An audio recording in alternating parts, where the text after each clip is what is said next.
ప్రేక్షక దేవుళ్లకు నమస్కారం. ఈ సృష్టిలో ప్రతి జీవికి నిద్ర అనేది ఒక గొప్ప వరం. కాని మనిషికి మాత్రం నిద్ర అనేది కేవలం విశ్రాంతి మాత్రమే కాదు, అది రేపటి భవిష్యత్తును లిఖించుకునే ఒక అద్భుతమైన సమయం. నాయనలారా, మీలో ఎంతమందికి తెలుసు మనం పడుకునే ముందు మన మనసు ఏ స్థితిలో ఉంటుందో ఆ స్థితే మన తలరాతను మారుస్తుందని? చాలామంది అప్పుల బాధలతో, అనారోగ్య సమస్యలతో, కుటుంబ గొడవలతో సతమతమవుతూ రాత్రిళ్లు దిండు తడిసేలా ఏడ్చి ఆవేదనతోనే నిద్రపోతుంటారు. అమ్మగా చెబుతున్నాను, అది చాలా ప్రమాదం. మీరు ఏ భావనతో నిద్రలోకి జారుకుంటారో ఆ భావననే ఈ విశ్వం మీ జీవితంలోకి మళ్లీ మళ్లీ తీసుకువస్తుంది. మరి ఆ దురదృష్టాన్ని పారద్రోలి అష్టైశ్వర్యాలను, ఆయురారోగ్యాలను ప్రసాదించే ఆ రెండు మాటలు ఏమిటి? వాటిని ఎలా ఉచ్చరించాలి? దీని వెనుక ఉన్న రహస్యం ఏమిటి? ఈ విషయాలన్నీ మీకు అర్థం కావాలంటే మనం ఒక అద్భుతమైన కథలోకి వెళ్ళాలి. ఇది కేవలం కథ కాదు, ఒక జీవిత సత్యం. మన సనాతన ధర్మంలో దాగి ఉన్న ఒక మహాద్భుత రహస్యం. ఈ వీడియోను పూర్తిగా చూసి ఈ కథలోని అంతరార్థాన్ని గ్రహిస్తారని ఆశిస్తున్నాను. అంతకంటే ముందు ఈ మంచి విషయాన్ని 10 మందికి పంచడం కోసం మన ఈ వీడియోను లైక్ చేసి మీ ఆత్మీయులకు షేర్ చేయండి. రండి, ఇక ఏమాత్రం ఆలస్యం చేయకుండా ఆ దివ్యమైన కథ సాగరంలోకి అడుగుపెడదాం. పూర్వం గోదావరి తీర ప్రాంతంలో ధర్మపురి అనే ఒక అగ్రహారం ఉండేది. ఆ ఊరి పేరుకు తగ్గట్టుగానే అక్కడ అందరూ ధర్మబద్ధంగా జీవించేవారు. పచ్చని పొలాలు, గలగల పారే కాలువలు, ఎటు చూసినా ఆలయ గోపురాలతో ఆ ఊరు కళకళలాడుతూ ఉండేది. ఆ ఊరిలో విశ్వనాథం అనే ఒక సామాన్య గృహస్థుడు ఉండేవాడు. విశ్వనాథం పేరుకు తగ్గట్టే సకల శాస్త్రాలు చదువుకోకపోయినా సంస్కారం ఉన్నవాడు, దైవభక్తి, పాపభీతి ఉన్నవాడు. అతని భార్య పేరు సుశీల. ఆమె కూడా అన్నపూర్ణ లాంటి ఇల్లాలు. ఇంటికి ఎవరు వచ్చినా మంచి నీళ్లు ఇవ్వకుండా పంపేది కాదు. ఆ దంపతులకు 2 పిల్లలు. పైకి చూడడానికి ఎంతో ఆనందంగా, సంతృప్తిగా కనిపిస్తున్నా విశ్వనాథం జీవితంలో ఒక తీరని వేదన, ఒక చెప్పలేని బాధ గూడుకట్టుకుని ఉంది. విశ్వనాథం వృత్తి రీత్యా ఒక చిన్న వ్యాపారి. తాతల కాలం నాటి బట్టల దుకాణం ఒకటి నడుపుతూ ఉండేవాడు. అయితే కాలం ఎప్పుడూ ఒకేలా ఉండదు కదా నాయనా. ఒకప్పుడు వెలుగు వెలిగిన ఆ వ్యాపారం రాను రాను మసకబారడం మొదలైంది. పక్క ఊర్లలో పెద్ద పెద్ద బట్టల షాపులు రావడం, ప్రజల అభిరుచులు మారడం వల్ల విశ్వనాథం దుకాణానికి వచ్చేవారి సంఖ్య రోజురోజుకు తగ్గపోసాగింది. వ్యాపారం డీలా పడినా కుటుంబ ఖర్చులు మాత్రం తగ్గలేదు, సరికదా పెరిగాయి. పిల్లల చదువులు, ఇంటి అవసరాలు, పండుగలు, పబ్బాలు, వీటన్నిటికీ అప్పు చేయక తప్పని పరిస్థితి ఏర్పడింది. మొదట్లో చిన్న చిన్న మొత్తాల్లో చేసిన అప్పులు వడ్డీల మీద వడ్డీలు పెరిగి చివరికి అది ఒక పెద్ద కొండలా మారింది. రోజులు గడుస్తున్న కొద్దీ విశ్వనాథం ముఖంలో కళ తప్పింది. ఎప్పుడూ నవ్వుతూ అందరినీ పలకరించే మనిషి ఇప్పుడు తల వంచుకుని నడవసాగాడు. ఎవరైనా అప్పు అడుగుతారేమో అన్న భయంతో నలుగురిలో కలవడం మానేశాడు. రాత్రిళ్ళు నిద్ర పట్టేది కాదు. మంచమీద పడుకున్నా మనసంతా అప్పుల వాళ్ల దెప్పుళ్ళు, రేపటి రోజు ఎలా గడుస్తుందో అన్న ఆందోళనే ఉండేది. అర్ధరాత్రి దాటినా కళ్ళు మూతపడేవి కావు. పక్కనే నిద్రపోతున్న భార్య, పిల్లలను చూసి కన్నీళ్లు పెట్టుకునేవాడు. భగవంతుడా, ఏ జన్మలో చేసుకున్న పాపమో ఇలా వెంటాడుతోంది. ఇంత కష్టపడినా ఫలితం దక్కడం లేదు. నా కుటుంబానికి నేను న్యాయం చేయలేకపోతున్నానా అని మదనపడేవాడు. ఒకరోజు కార్తీక మాసం పౌర్ణమి రాత్రి. ఆకాశంలో చందమామ నిండుగా ప్రకాశిస్తున్నాడు. వెన్నెల కాంతులు ఆ గోదావరి అలల మీద పడివెండి జలతారులా మెరుస్తున్నాయి. కాని విశ్వనాథం జీవితంలో మాత్రం అమావాస్య చీకట్లు అలుముకుని ఉన్నాయి. ఆ రోజు ఉదయం ఒక వడ్డీ వ్యాపారి ఇంటికి వచ్చి అందరి ముందు గట్టిగా అరిచి వెళ్లాడు. వారం రోజుల్లో బాకీ తీర్చకపోతే నీ ఇంటిని వేలం వేస్తాను అని హెచ్చరించాడు. ఆ మాటలు విశ్వనాథం గుండెల్లో బాకుల్లా దిగాయి. అవమాన భారంతో, భవిష్యత్తు భయంతో అతను సాయంత్రం ఇంట్లో ఎవరికి చెప్పకుండా గోదావరి గట్టు వైపు నడుచుకుంటూ వెళ్లాడు. నది ఒడ్డున ఉన్న రావి చెట్టు కింద కూర్చుని శూన్యంలోకి చూడసాగాడు. చల్లటి గాలి వీస్తున్నా అతని మనసులో మాత్రం అగ్నిపర్వతం బద్దలవుతున్నట్టుగా ఉంది. ఆత్మహత్య చేసుకోవాలా, పారిపోవాలా, లేక ఈ అవమానాలతోనే బతకాలా అనే ఆలోచనలు అతన్ని ఉక్కిరిబిక్కిరి చేస్తున్నాయి. అలా ఎంతసేపు కూర్చున్నాడో అతనికే తెలియదు. మెల్లగా అర్ధరాత్రి సమీపిస్తోంది. ఊరంతా నిశ్శబ్దంగా ఉంది. కేవలం నది అలల సప్పుడు, కీచురాళ్ల శబ్దం మాత్రమే వినిపిస్తోంది. అప్పుడు ఆ నిశ్శబ్దంలో, నాయనా, ఎందుకు అంత దిగులు అనే ఒక గంభీరమైన, ప్రశాంతమైన గొంతు వినిపించింది. విశ్వనాథం ఉలిక్కిపడి తల ఎత్తి చూశాడు. ఎదురుగా ఒక తేజోమూర్తి నిలబడి ఉన్నాడు. కాషాయ వస్త్రాలు ధరించి, మెడలో రుద్రాక్షమాలలు, నుదుట విభూతి రేఖలతో, కళ్లలో అంతులేని కరుణతో ఒక సాధువు కనిపిస్తున్నాడు. ఆయన వయసు ఎంతో చెప్పడం కష్టం. 70 ఏళ్లు ఉండొచ్చు, లేదా అంతకంటే ఎక్కువే ఉండొచ్చు. కాని ఆయన ముఖంలో ఉన్న వర్చస్సు మాత్రం అసాధారణంగా ఉంది. ఆ వెన్నెల కాంతిలో ఆయన ఒక దేవదూతలా అనిపించాడు. విశ్వనాథం గబగబా లేచి నిలబడి అసంకల్పితంగానే ఆ సాధువు పాదాలకు నమస్కరించాడు. స్వామీ, ఎవరు మీరు? ఈ అర్ధరాత్రి వేళ ఇక్కడ అని నసిగాడు. ఆ సాధువు చిరునవ్వు నవ్వి, నేను ఎవరినైతేనేం నాయనా, బాటసారులం. ఈ రాత్రికి ఈ రావి చెట్టు నీడలో విశ్రాంతి తీసుకుందామని వచ్చాను. కాని ఇక్కడ నీ రూపంలో ఒక పెద్ద విషాద మేఘం ఆవరించి ఉండడం గమనించాను. మనిషి ముఖం చూసి మనసును చదవడం మాకు అలవాటు. చెప్పు నాయనా, ఎందుకంత వేదన? నీ కళ్లలో కనిపిస్తున్న ఆ నిరాశకు కారణమేమిటి అని అడిగాడు. అంతే, అప్పటివరకు గుండెల్లో దాచుకున్న బాధ అంతా కట్టలు తెంచుకుంది. విశ్వనాథం చిన్నపిల్లాడిలా ఏడ్చేస్తూ తన కథంతా చెప్పాడు. తన వ్యాపారం దెబ్బతినడం, అప్పుల బాధలు, ఇంటిని కోల్పోతానేమో అన్న భయం, సమాజంలో తలెత్తుకోలేకపోవడం. ఒక్కటి కాదు, తన మనసును తొలిచేస్తున్న ప్రతి విషయాన్ని ఆ సాధువు ముందు ఏకరువు పెట్టాడు. స్వామీ, నేను ఏ తప్పు చేయలేదు, ఎవరినీ మోసం చేయలేదు. మరి నాకెందుకీ దుస్థితి? దేవుడు నా మొర ఆలకించడం లేదా? లేక నా తలరాతే ఇంతా? నాకింకా బతకాలని లేదు స్వామీ. ఈ నదిలో దూకి నా ప్రాణాలు తీసుకుంటేనేనా నా వాళ్లకు ఈ బాధలు తప్పుతాయేమో అనిపిస్తోంది అని వెక్కి వెక్కి ఏడ్చాడు. ఆ సాధువు విశ్వనాథం చెప్పినదంతా శ్రద్ధగా విన్నాడు. ఆయన ముఖంలో చిరునవ్వు చెదిరిపోలేదు, కళ్లలోని కరుణ తగ్గలేదు. విశ్వనాథం ఏడుపు ఆపే వరకు వేచిచూసి మెల్లగా అతని భుజం మీద చేయి వేశాడు. ఆ స్పర్శలో ఏదో తెలియని విద్యుత్ ప్రవహించినట్టు అనిపించింది విశ్వనాథానికి. ఒక్కసారిగా మనసులో బరువు తగ్గినట్టు అనిపించింది. పిచ్చివాడా, ప్రాణాలు తీసుకుంటే సమస్యలు తీరుతాయా? ఆత్మహత్య అనేది పెరికివాడి చర్య, పైగా అది మహాపాపం. నీ సమస్యలకు కారణం బయట లేదు నాయనా, నీ లోపలే ఉంది. నీ తలరాతను రాసింది బ్రహ్మదేవుడే కావచ్చు, కాని దాన్ని తిరగరాసే శక్తి నీ చేతిలోనే పెట్టాడు.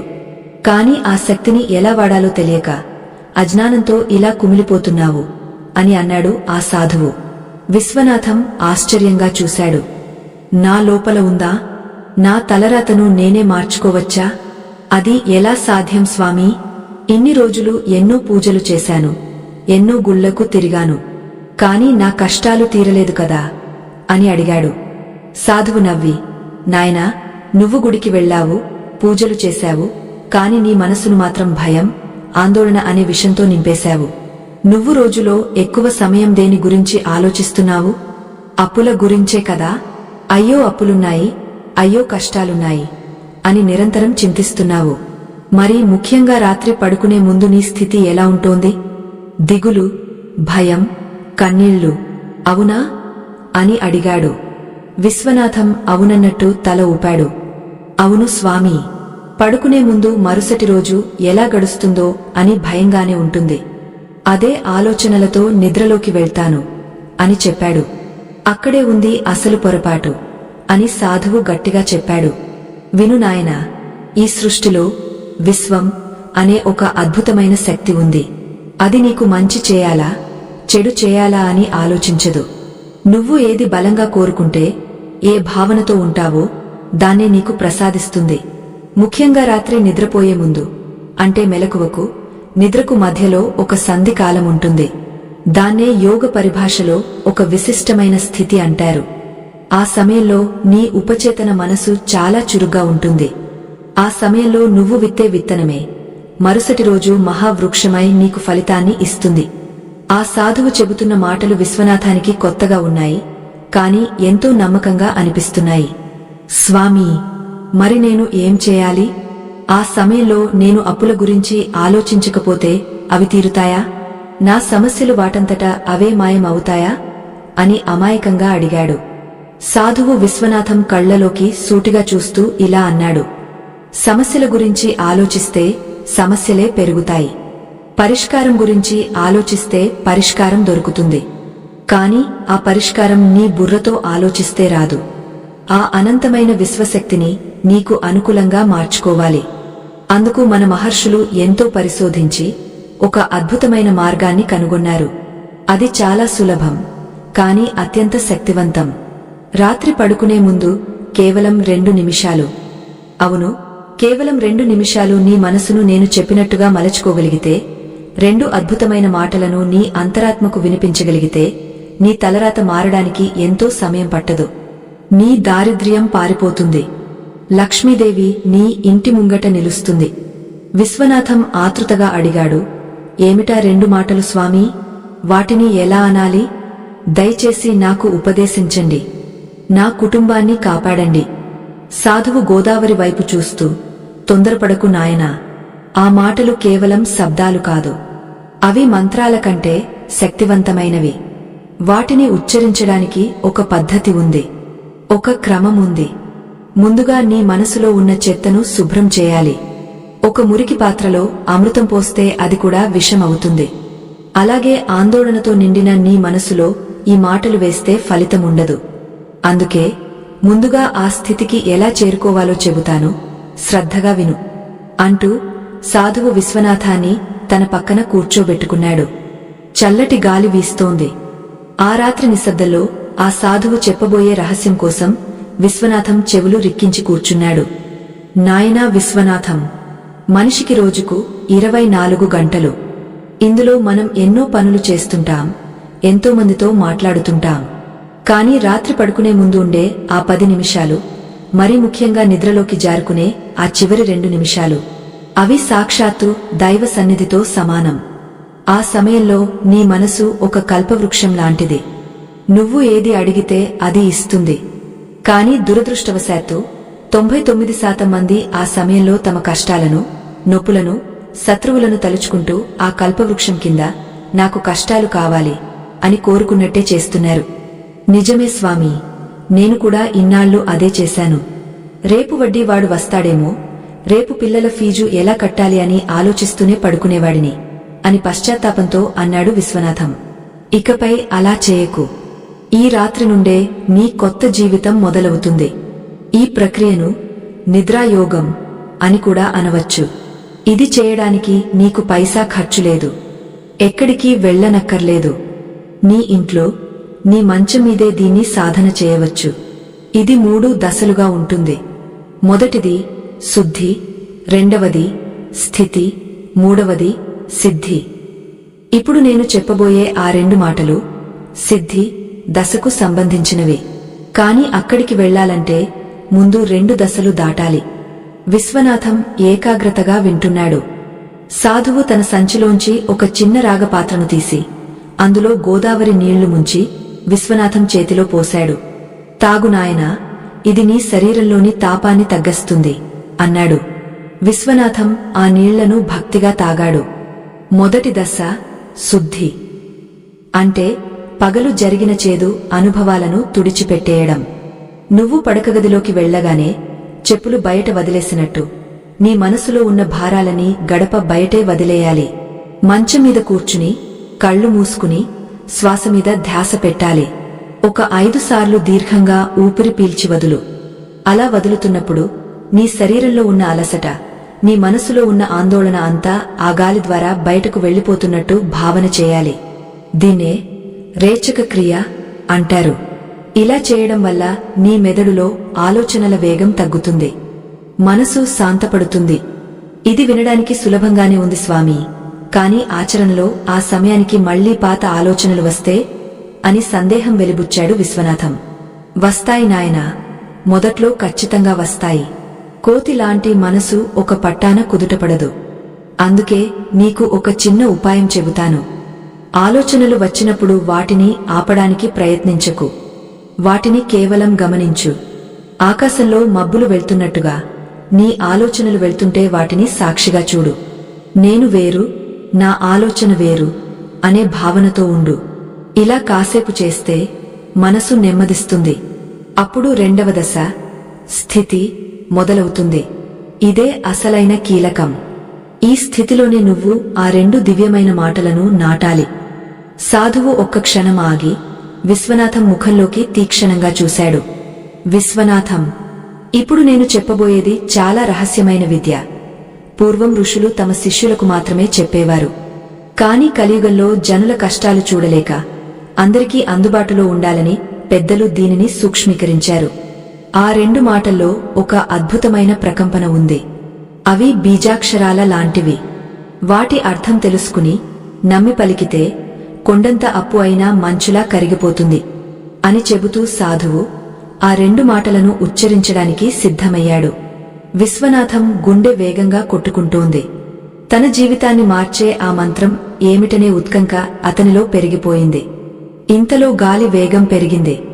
రావి ఆకులు గలగలా శబ్దం చేస్తున్నాయి. ఆ శబ్దంలో కూడా సాధువు స్వరం స్పష్టంగా, గంభీరంగా వినిపిస్తోంది. నాయనా, సిద్ధంగా ఉన్నావా అని అడిగాడు సాధువు. సిద్ధంగా ఉన్నాను స్వామీ, ఆజ్ఞాపించండి అన్నాడు విశ్వనాథం రెండు చేతులు జోడించి. సాధువు చిరునవ్వుతో ఆ రెండు మాటలు ఏమిటంటే అని చెప్పబోతుండగా ఒక్కసారిగా ఆకాశంలో ఒక మెరుపు మెరిసింది. ఆ మెరుపు కాంతిలో ఆ సాధువు ముఖం మరింత తేజోవంతంగా వెలిగిపోయింది. మేఘాల గర్జన ఆకాశాన్ని దద్దరిలేలా చేస్తున్నా ఆ మహానుభావుడి ముఖంలో మాత్రం ప్రశాంతత చెక్కుచెదరలేదు. కాని విశ్వనాథం మాత్రం ఆ శబ్దానికి బెంబేలెత్తిపోయాడు. ప్రకృతి కూడా తనమీద కోపంగా ఉందేమో అన్న భయం అతనిలో కలిగింది. అది గమనించిన సాధువు విశ్వనాథం భుజం మీద మెల్లగా తట్టి, భయపడకు నాయనా, అది కేవలం ఉరుము మాత్రమే కాదు, నీ జీవితంలో రాబోయే పెను మార్పులకు నాంది. ప్రకృతి మన సంభాషణను గమనిస్తోంది. పాత లెక్కలు తుడిచిపెట్టుకుపోవడానికి, కొత్త అధ్యాయం మొదలు కావడానికి ఆకాశం వేస్తున్న జేగంటాది. కూర్చో, స్థిమితపడు అని అనునయించాడు. విశ్వనాథం మళ్లీ కుదుటపడి కూర్చున్నాడు. గాలి జోరు కాస్త తగ్గింది. ఆకులు సవ్వడి చేస్తూనే ఉన్నాయి. సాధువు తన ఉపదేశాన్ని కొనసాగించాడు. విశ్వనాథం, మనం ఇందాక స్థితి గురించి మాట్లాడుకుంటున్నాం కదా. ఆ రెండు అద్భుతమైన మాటలను నీ మనసులో నాటడానికి ముందు నీ మనసును ఎలా సిద్ధం చేసుకోవాలో చెబుతాను అన్నాను. బాగా గుర్తుపెట్టుకో. ఒక రైతు విత్తనాలు చల్లే ముందు నేలను ఎలా దున్నుతాడో, కలుపు మొక్కలను ఎలా ఏరిపారేస్తాడో, నువ్వు కూడా పడుకునే ముందు నీ మనసు అనే పొలాన్ని అలా సిద్ధం చేసుకోవాలి. ఆ స్థితికి చేరుకోవడానికి నేను నీకు ఒక చిన్న కథ చెబుతాను. ఇది కథ మాత్రమే కాదు, మన మనసు ఎలా పనిచేస్తుందో తెలిపే ఒక ఉదాహరణ.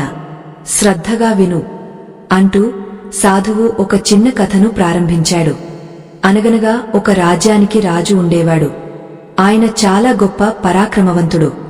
కాని ఆయనకు నిద్ర పట్టేది కాదు.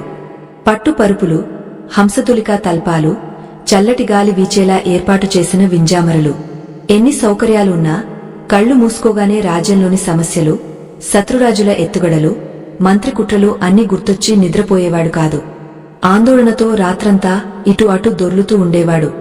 మరోవైపు ఆ రాజుగారి కోట బయట ఒక నిరుపేద చెప్పులు కుట్టుకునేవాడు ఉండేవాడు. వాడికి సొంత ఇల్లు కూడా లేదు. ఒక చెట్టు కింద చలికి వణుకుతూ చిరిగిన దుప్పటి కప్పుకుని పడుకునేవాడు. కాని ఆశ్చర్యమేమిటంటే వాడు కళ్లు మూసిన మరుక్షణంగాగ్య నిద్రలోకి జారుకునేవాడు. ఉదయం లేచేసరికి ఎంతో ఉత్సాహంగా, ఆనందంగా కనిపించేవాడు.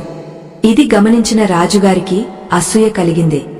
నాకు ఇన్ని సంపదలు ఉండి కూడా నిద్ర రావడం లేదు, వాడికి ఏమీ లేకపోయినా అంత ఆనందంగా ఎలా నిద్రపోతున్నాడు అని మంత్రులను అడిగాడు.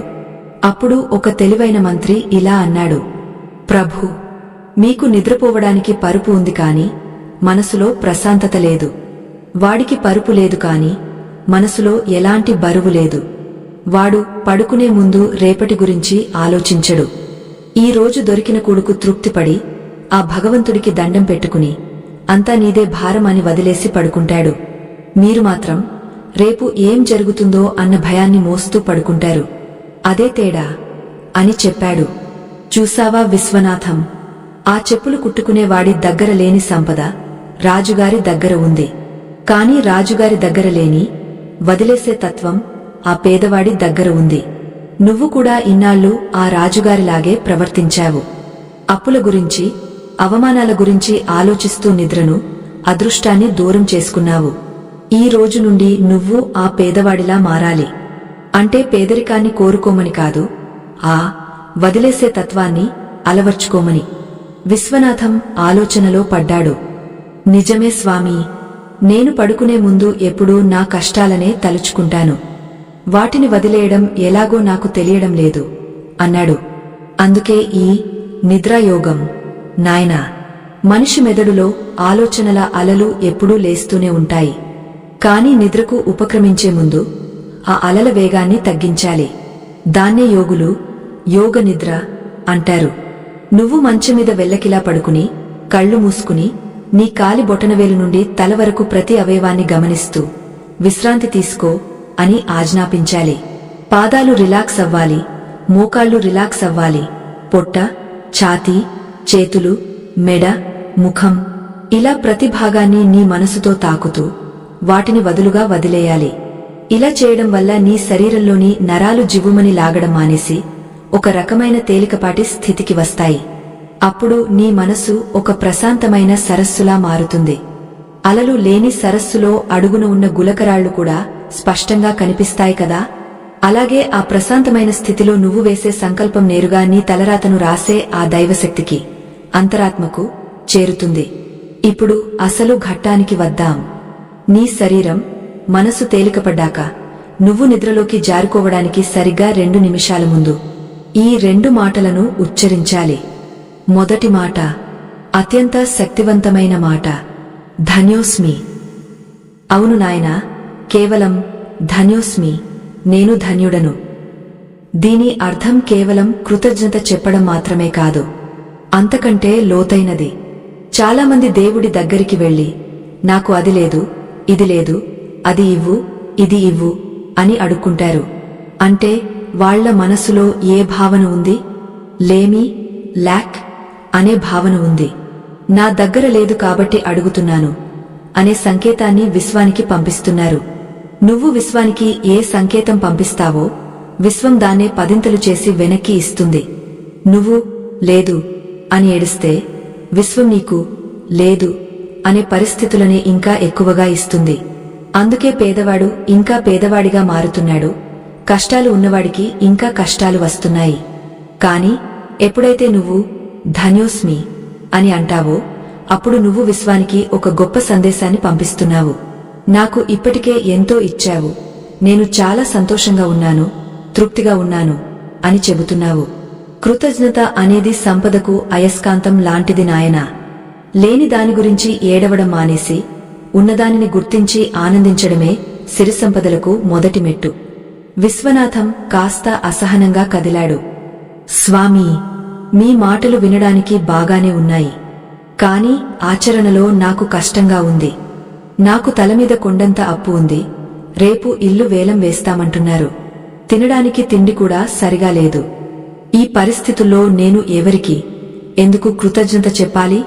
నా బతుకులో సంతోషించే విషయం ఒక్కటి కూడా లేదు కదా అని ఆవేదనగా అడిగాడు. సాధువు గట్టిగా నవ్వాడు. ఆ నవ్వులో వెటకారం లేదు, ఒక అమ్మ తన అమాయకపు బిడ్డను చూసి నవ్వినట్టు ఉంది. ఎంత అజ్ఞానం నాయనా, నీకు సంతోషించే విషయం ఒక్కటి కూడా లేదా? సరే, నేను నిన్ను ఒక ప్రశ్న అడుగుతాను. ఇప్పుడు ఆ గోదావరిలో మొసలి నిన్ను పట్టుకుందనుకో, అప్పుడు నువ్వు ఏమనుకుంటావు? నా అప్పులు తీరకపోయినా పర్లేదు, కనీసం నా ప్రాణం దక్కితే చాలు అని అనుకుంటావా లేదా? అవును స్వామీ, ప్రాణం ముఖ్యం కదా అన్నాడు విశ్వనాథం. మరి ఇప్పుడు ఆ ప్రాణం నీకు ఉందా లేదా? నీ గుండె నిరంతరం కొట్టుకుంటూనే ఉంది కదా, దానికి నువ్వు ఎప్పుడైనా కృతజ్ఞత చెప్పావా? పోనీ ఊర్లో ఎంతోమంది గుడ్డివాళ్లు ఉన్నారు, వాళ్లు ఈ వెన్నెలని, ఈ నదిని చూడలేరు, కాని నీకు 2 కళ్ళు చక్కగా కనిపిస్తున్నాయి. దానికి ఎప్పుడైనా ధన్యోస్మి అని అన్నావా? నీ భార్య నీ కష్టాల్లో తోడుగా నిలబడింది, నిన్ను వదిలేసి పుట్టింటికి పారిపోలేదు. అటువంటి తోడు దొరికినందుకు ఎప్పుడైనా దండం పెట్టుకున్నావా? నీ పిల్లలు ఆరోగ్యంగా ఉన్నారు, ఆస్పత్రుల చుట్టూ తిరగడం లేదు. అది సంపద కాదా? నాయనా విశ్వనాథం, మనం పోగొట్టుకున్న వాటిని లెక్కపెడుతూ కూర్చుంటే జీవితం నరకం అవుతుంది. మనకున్న వాటిని లెక్కపెట్టడం మొదలు పెడితే జీవితం స్వర్గం అవుతుంది. నువ్వు రాత్రి పడుకునే ముందు ఆ స్థితిలోకి వెళ్ళాక ఒక్కసారి మనసులో అనుకో, భగవంతుడా, ఈ రోజు నాకు కడుపు నిండా అన్నం పెట్టావు, ధన్యోస్మి. నాకు తల దాచుకోవడానికి ఒక ఇల్లు ఇచ్చావు, అది అప్పులో ఉన్నా సరే ఇప్పటికైతే నీదే కదా, ధన్యోస్మి. నాకు ఆరోగ్యమైన శరీరాన్ని ఇచ్చావు, ధన్యోస్మి. ఇలా నీకు ఉన్న ప్రతి చిన్న విషయాన్ని తలుచుకుని పొంగపో. ఆనందంలో, ఆ తృప్తిలో నుండి వచ్చే వైబ్రేషన్, కంపన అద్భుతాలు సృష్టిస్తుంది. ఎప్పుడైతే నువ్వు ధన్యోస్మి అంటూ తృప్తిగా నిద్రపోతావో నీ ఉపచేతన మనసు ఒక నిర్ణయానికి వస్తుంది. ఓహో, ఇతను చాలా సమృద్ధిగా ఉన్నాడు, ఇతని దగ్గర అన్నీ ఉన్నాయి అని భావిస్తుంది. ఆ భావనే నీ జీవితంలోకి నిజమైన సంపదను ఆకర్షించడం మొదలు పెడుతుంది. ఇప్పటి వరకు నువ్వు అప్పులు, కష్టాలు అనే విత్తనాలు నాటావు, అందుకే ముళ్ళ చెట్లు మొలిచాయి. ఈ రోజు నుండి కృతజ్ఞత, తృప్తి అనే విత్తనాలు నాటు. ఖచ్చితంగా కల్పవృక్షాలు మొలుస్తాయి. ఇది మొదటి మాట. ఇది కేవలం పునాది మాత్రమే. ఈ పునాది గట్టిగా పడితేనే దానిమీద మనం అదృష్ట సౌధాన్ని కట్టగలం. ఇప్పుడు రెండో మాట. ఇది చాలా విశేషమైనది. మొదటి మాటతో నువ్వు విశ్వానికి నేను సిద్ధం అని చెప్పావు. ఇప్పుడు రెండో మాటతో నువ్వు నీకు కావాల్సిన దాన్ని హక్కుగా పొందుతావు. ఈ రెండో మాటలో ఒక మ్యాజిక్ ఉంది. ఇది సాక్షాత్తు లక్ష్మీదేవి కటాక్షాన్ని నీ వైపు తిప్పుతుంది. ఆ రెండో మాట ఏమిటంటే, సాధువు ఒక్క క్షణం ఆగాడు. విశ్వనాథం ఊపిరి బిగబట్టి చూస్తున్నాడు. గోదావరి అలల చప్పుడు కూడా ఆగపోయినట్టు అనిపించింది. అంతటి నిశ్శబ్దంలో సాధువు ఆ రెండవ మాటను ఉచ్చరించబోతున్నాడు. కాని అంతలోనే దూరం నుండి ఎవరో ఏడుస్తున్న శబ్దం వినిపించింది. కాపాడండి, బాబోయ్ కాపాడండి అనే ఆర్తనాదం ఆ అర్ధరాత్రి వేల గుండెలు పిండేలా వినిపించింది. విశ్వనాథం, సాధువు ఇద్దరూ ఉలిక్కిపడి ఆ శబ్దం వచ్చిన వైపు చూశారు. నదికి ఆవలి ఒడ్డున ఏదో కలకలం రేగుతోంది. ఎవరో ప్రమాదంలో ఉన్నట్టున్నారు. సాధువు వెంటనే లేచి నిలబడ్డాడు. విశ్వనాథం, ఉపదేశం తర్వాత ముందు ఆపదలో ఉన్న ప్రాణాన్ని కాపాడాలి, రా అంటూ నదివైపు పరిగెత్తాడు. విశ్వనాథానికి ఏం చేయాలో అర్థం కాలేదు. తన జీవితాన్ని మార్చే ఆ రెండో మాట వినడానికి ఒక్క క్షణం దూరంలో ఉన్నాడు. ఇప్పుడు ఈ ఆటంకమేమిటి? కాని సాధువు అప్పటికే నీళ్లలోకి దిగడానికి సిద్ధమయ్యాడు. విశ్వనాథం కూడా ఆయన వెనకే పరుగెత్తాడు. అసలు అక్కడ ఏం జరుగుతోంది? ఆర్తనాదం ఎవరిది? ఆ సంఘటన విశ్వనాథం జీవితానికి ఆ సాధువు చెప్పబోయే రెండో మాటకు ఏమైనా సంబంధముందా? విధి ఆడే వింత నాటకంలో ఇది కూడా ఒక భాగమేనా? ఆర్తనాదం వినగానే విశ్వనాథం గుండెలో రాయి పడ్డట్టయింది. అది ఏదో మామూలు కేకలా లేదు. ప్రాణభయంతో చావు అంచుల వరకు వెళ్లిన మనిషి పెడుతున్న ఆఖరి కూతలా ఉంది. క్షణకాలం కూడా ఆలోచించకుండా సాధువు నదివైపు పరుగు తీయడం చూసి విశ్వనాథం కూడా ఆయన వెనకే ఉరుకులు పరుగుల మీద బయలుదేరాడు. అప్పటి వరకు తన మనసులో ఉన్న బాధ, అప్పుల భయం, ఆత్మహత్య ఆలోచనలు అన్నీ ఒక్కసారిగా మాయమైపోయాయి. ఇప్పుడు అతని కళ్ల ముందు ఉన్నది ఒక్కటే లక్ష్యం. ఎవరో ఆపదలో ఉన్నారు, వారిని కాపాడాలి. నది ఒడ్డుకు చేరుకునేసరికి అక్కడ దృశ్యం భయానకంగా ఉంది. గోదావరి ప్రవాహం ఆ రాత్రి వేళ ఉధృతంగా సాగుతోంది. నీటిలో ఎవరో కొట్టుకుపోతూ చేతులు పైకెత్తి కాపాడమని అరుస్తున్నారు. ఆ వ్యక్తి తల మునిగిపోతూ తేలుతూ కనిపిస్తోంది. ఒడ్డున నిలబడిన సాధువుగారు తన ఉత్తరీయాన్ని విదిల్చి, నాయనా విశ్వనాథం, నీకు ఈత వచ్చా? ఆ అబ్బాయి ప్రవాహంలో కొట్టుకుపోతున్నాడు, త్వరగా వెళ్ళు అని ఆదేశించారు. విశ్వనాథానికి ఈత వచ్చు. చిన్నప్పుడు ఇదే గోదావరిలో ఎన్నోసార్లు ఈత కొట్టాడు. కాని గత కొన్నేళ్లుగా వ్యాపార చిక్కుల్లో పడినది వైపు కన్నెత్తి కూడా చూడలేదు. ఇప్పుడు ఈ అర్ధరాత్రి వేళ, చలికి వణుకుతున్న వేళ, అంత ఉధృతమైన ప్రవాహంలోకి దూకాలంటే ఎవరికైనా వెన్నులో వణుకు పుడుతుంది. పైగా తనే చనిపోవడానికి వచ్చాడు కదా, మరి ఇప్పుడు ప్రాణభయం ఎందుకు? కాని విచిత్రం ఏమిటంటే ఆ క్షణంలో విశ్వనాథం మెదడులో నేను చనిపోవాలి అనే ఆలోచన స్థానంలో నేను బతికించాలి అనే సంకల్పం బలంగా నాటుకుపోయింది. మరుక్షణం తన చొక్కా విదిల్చి నేను వెళ్తాను స్వామీ అంటూ గోదావరిలోకి దూకాడు విశ్వనాథం. నీళ్లు మంచు ముక్కల్లా చల్లగా ఉన్నాయి. ప్రవాహ వేగం అతన్ని వెనక్కి నెట్టేస్తోంది. అయినా సరే చేతులతో నీళ్లను చీల్చుకుంటూ ఆ మునిగిపోతున్న వ్యక్తి వైపు బలంగా ఈదడం మొదలుపెట్టాడు. ఆ వ్యక్తి నీటిలో మునిగిపోతూ తేలుతూ ప్రాణవాయువు కోసం గలగలా కొట్టుకుంటున్నాడు. విశ్వనాథం తన సర్వశక్తులు కూడదీసుకుని ఆ వ్యక్తి దగ్గరికి చేరుకున్నాడు. అది ఒక యువకుడు. 20 ఏళ్లు ఉంటాయేమో. భయంతో ఆ యువకుడు విశ్వనాథం మెడను గట్టిగా పట్టుకుని లాగడం మొదలుపెట్టాడు. మునిగిపోయేవాడు గడ్డిపోచ దొరికినా పట్టుకుంటాడని అంటారు. కాని ఇలా గట్టిగా పట్టుకుంటే కాపాడేవాడు కూడా మునిగిపోయే ప్రమాదముంది. వదులు, నన్ను వదులు, నా భుజం పట్టుకో, మెడ వదులు అని విశ్వనాథం గట్టిగా అరుస్తూ ఆ యువకుడి పట్టును విడిపించి అతన్ని ఒక చేత్తో గట్టిగా పట్టుకుని మరో చేత్తో ఈదుకుంటూ ఒడ్డువైపు రావడం మొదలుపెట్టాడు. ఆ పోరాటం సామాన్యమైనది కాదు. ఒక పక్క ప్రవాహం, మరో పక్క బరువు, ఇంకో పక్క చలి.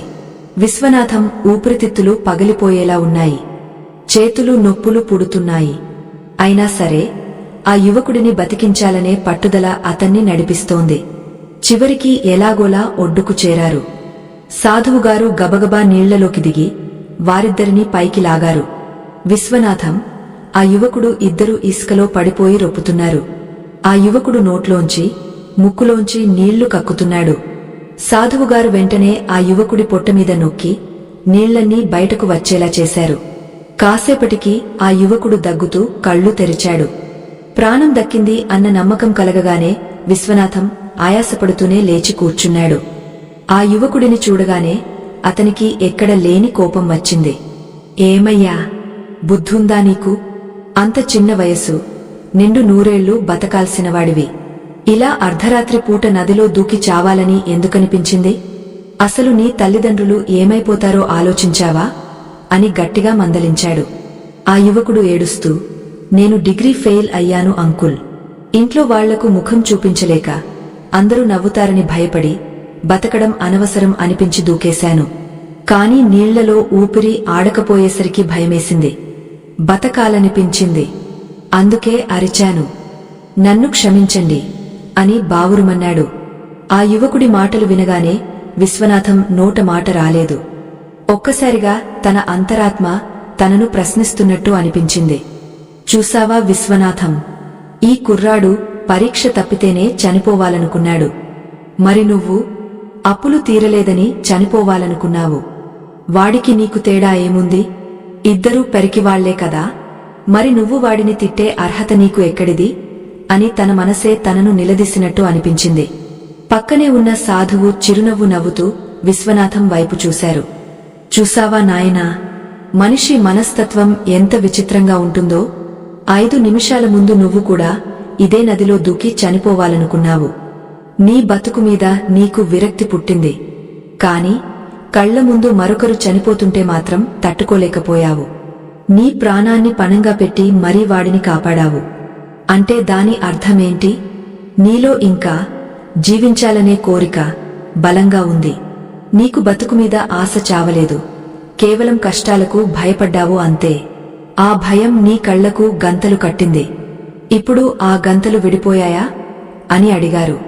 విశ్వనాథం తల దించుకున్నాడు. అతని కళ్లలోంచి నీళ్లు కారి ఇసుకలో ఇంకిపోతున్నాయి. నిజమే స్వామీ, నేను ఎంత పెద్ద తప్పు చేయబోయాను. నా పిల్లలు, నా భార్య ఏమైపోయేవారో. ఈ కుర్రాడిని చూస్తుంటే నా కొడుకే గుర్తొచ్చాడు. వాడికి ఇలాంటి పరిస్థితి వస్తే నేను తట్టుకోగలనా? భగవంతుడా, నన్ను క్షమించు. నన్ను రక్షించడానికి, నా కళ్ళు తెరిపించడానికే మీరు ఈ నాటకం ఆడినట్టున్నారు అంటూ సాధువు పాదాల మీద పడ్డాడు. సాధువు అతన్ని పైకి లేపి, లేనాయనా, ఇప్పుడు అర్థమైందా జీవితం విలువ? ఆ కుర్రాడు పరీక్ష ఫెయిల్ అయ్యాడని చావాలనుకున్నాడు. అది వాడి దృష్టిలో పెద్ద సమస్య. నువ్వు అప్పులని చావాలనుకున్నావు. అది నీ దృష్టిలో పెద్ద సమస్య. కాని ప్రాణం పోతే మళ్లీ రాదు. సమస్య ఉంటే పరిష్కారం ఉంటుంది. ఈ రోజు నువ్వు ఒక ప్రాణాన్ని నిలబెట్టావు. ఈ పుణ్యం ఊరికే పోదు. ఈ సత్కర్మ నీ తలరాతను మార్చడానికి మొదటి మెట్టు అవుతుంది అని ఆశీర్వదించారు. తర్వాత ఆ యువకుడిని ఓదార్చి ఇంటికి పంపించారు. మళ్ళీ ఎప్పుడూ ఇలాంటి పిచ్చి పనులు చేయకు. పరీక్ష పోతే మళ్లీ రాసుకోవచ్చు, ప్రాణం పోతే రాదు అని బుజ్జగించి పంపారు. ఆ యువకుడు కన్నీళ్లతో కృతజ్ఞతలు చెప్పి చీకట్లో కలిసిపోయాడు. ఇప్పుడు మళ్లీ గోదావరి గట్టు ప్రశాంతంగా మారింది. కాని విశ్వనాథం మనసులో మాత్రం ఒక కొత్త ఉత్సాహం, ఒక తెలియని శక్తి ప్రవేశించింది. తడి బట్టలతో ఉన్నా అతనికి చలి వేయడం లేదు. ఒక గొప్ప యుద్ధం గెలిచిన సైనికుడిలా అనిపిస్తోంది. సాధువుగారు మళ్లీ ఆ రావి చెట్టు కిందకు దారితీశారు. రా విశ్వనాథం, మన అసలు పని ఇంకా పూర్తి కాలేదు. నీ మనసులో ఉన్న పిరికితనం, చావు ఆలోచనలు ఆ గోదావరి ప్రవాహంలో కొట్టుకుపోయాయి. ఇప్పుడు నీ మనసు ఒక ఖాళీ పాత్రలా శుభ్రంగా ఉంది. ఇందాక నేను చెప్పిన శుద్ధి ప్రక్రియ ఆ భగవంతుడే నీ చేత చేయించాడు. ఇప్పుడు నువ్వు ఆ రెండో మాట వినడానికి, దాన్ని ధారణ చేయడానికి పూర్తి అర్హత సంపాదించావు అని కూర్చున్నారు. విశ్వనాథం భక్తి శ్రద్ధలతో ఆయన ఎదురుగా కూర్చున్నాడు. స్వామీ, ఇందాక మీరు ధన్యోస్మి గురించి చెప్పారు. ఉన్నదాని పట్ల కృతజ్ఞత కలిగి ఉండాలని అర్థమైంది. మరి ఇప్పుడు నా భవిష్యత్తు మారాలంటే, నా దారిద్ర్యం పోవాలంటే నేను ఉచ్చరించాల్సిన ఆ రెండో మాట ఏమిటి? దయచేసి చెప్పండి అని అడిగాడు. సాధువు విశ్వనాథం కళ్లలోకి దీక్షగా చూస్తూ చెప్పారు. విను విశ్వనాథం, మొదటి మాట ధన్యోస్మి అనేది గతాన్ని, వర్తమానాన్ని గౌరవించడం. ఇప్పుడు చెప్పబోయే రెండో మాట భవిష్యత్తును శాసించడం. చాలామంది తమకు కావాల్సిన దాని గురించి దేవుడిని అడుక్కుంటారు. నాకు డబ్బు ఇవ్వు, నాకు ఆరోగ్యం ఇవ్వు అని. కాని యాచించేవాడికి ఎప్పుడు కొంచెమే దొరుకుతుంది. రాజులా ఆజ్ఞాపించేవాడికి, లేదా అది నా హక్కు అని నమ్మేవాడికి మాత్రమే విశ్వం తల వంచుతుంది. ఈ రెండో మాట ఒక మంత్రం కాదు, అది ఒక మానసిక స్థితి. దీన్నే శాస్త్రాల్లో ప్రాప్తి భావన అంటారు. అంటే నీకు కావాల్సినది అప్పుడే నీకు దొరికేసింది అని బలంగా నమ్మడం. ఉదాహరణకు, నీకు అప్పులు తీరాలని ఉంది. సాధారణంగా నువ్వు ఏమనుకుంటావు? ఎప్పటికి తీరుతాయో ఏమో అనుకుంటావు.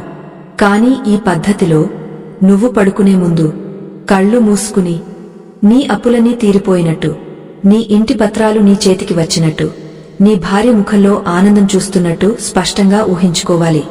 ఆ ఊహ ఎంత బలంగా ఉండాలంటే, అది నిజంగా జరుగుతోందా అన్నంతగా ఉండాలి. ఆ సమయంలో నీ మనసు ఆనందంతో ఉప్పొంగుతుంది కదా. ఆనందంలో నువ్వు పలకాల్సిన మాట ఒక్కటే. విశ్వనాథం ఆతృతగా, ఏమిటది స్వామీ అన్నాడు. అదే విజయోస్తు, లేదా సరళంగా చెప్పాలంటే సిద్ధించింది. కాని దీనిని మనం ఇంకా శక్తివంతంగా, మన అంతరాత్మకు అర్థమయ్యేలా చెప్పాలంటే ఒక అద్భుతమైన పదముంది. అది సంస్కృతంలో తథాస్తు లాంటిది కాదు, అది దేవుడు అనే మాట. మనిషి అనాల్సిన మాట వేరే ఉంది. ఈ సృష్టిలో ధనం, విజయం, ఆరోగ్యం అన్ని కూడా ఒక శక్తి స్వరూపాలే. వాటిని ఆకర్షించడానికి వాడే అయస్కాంతం లాంటి మాటే సమృద్ధి.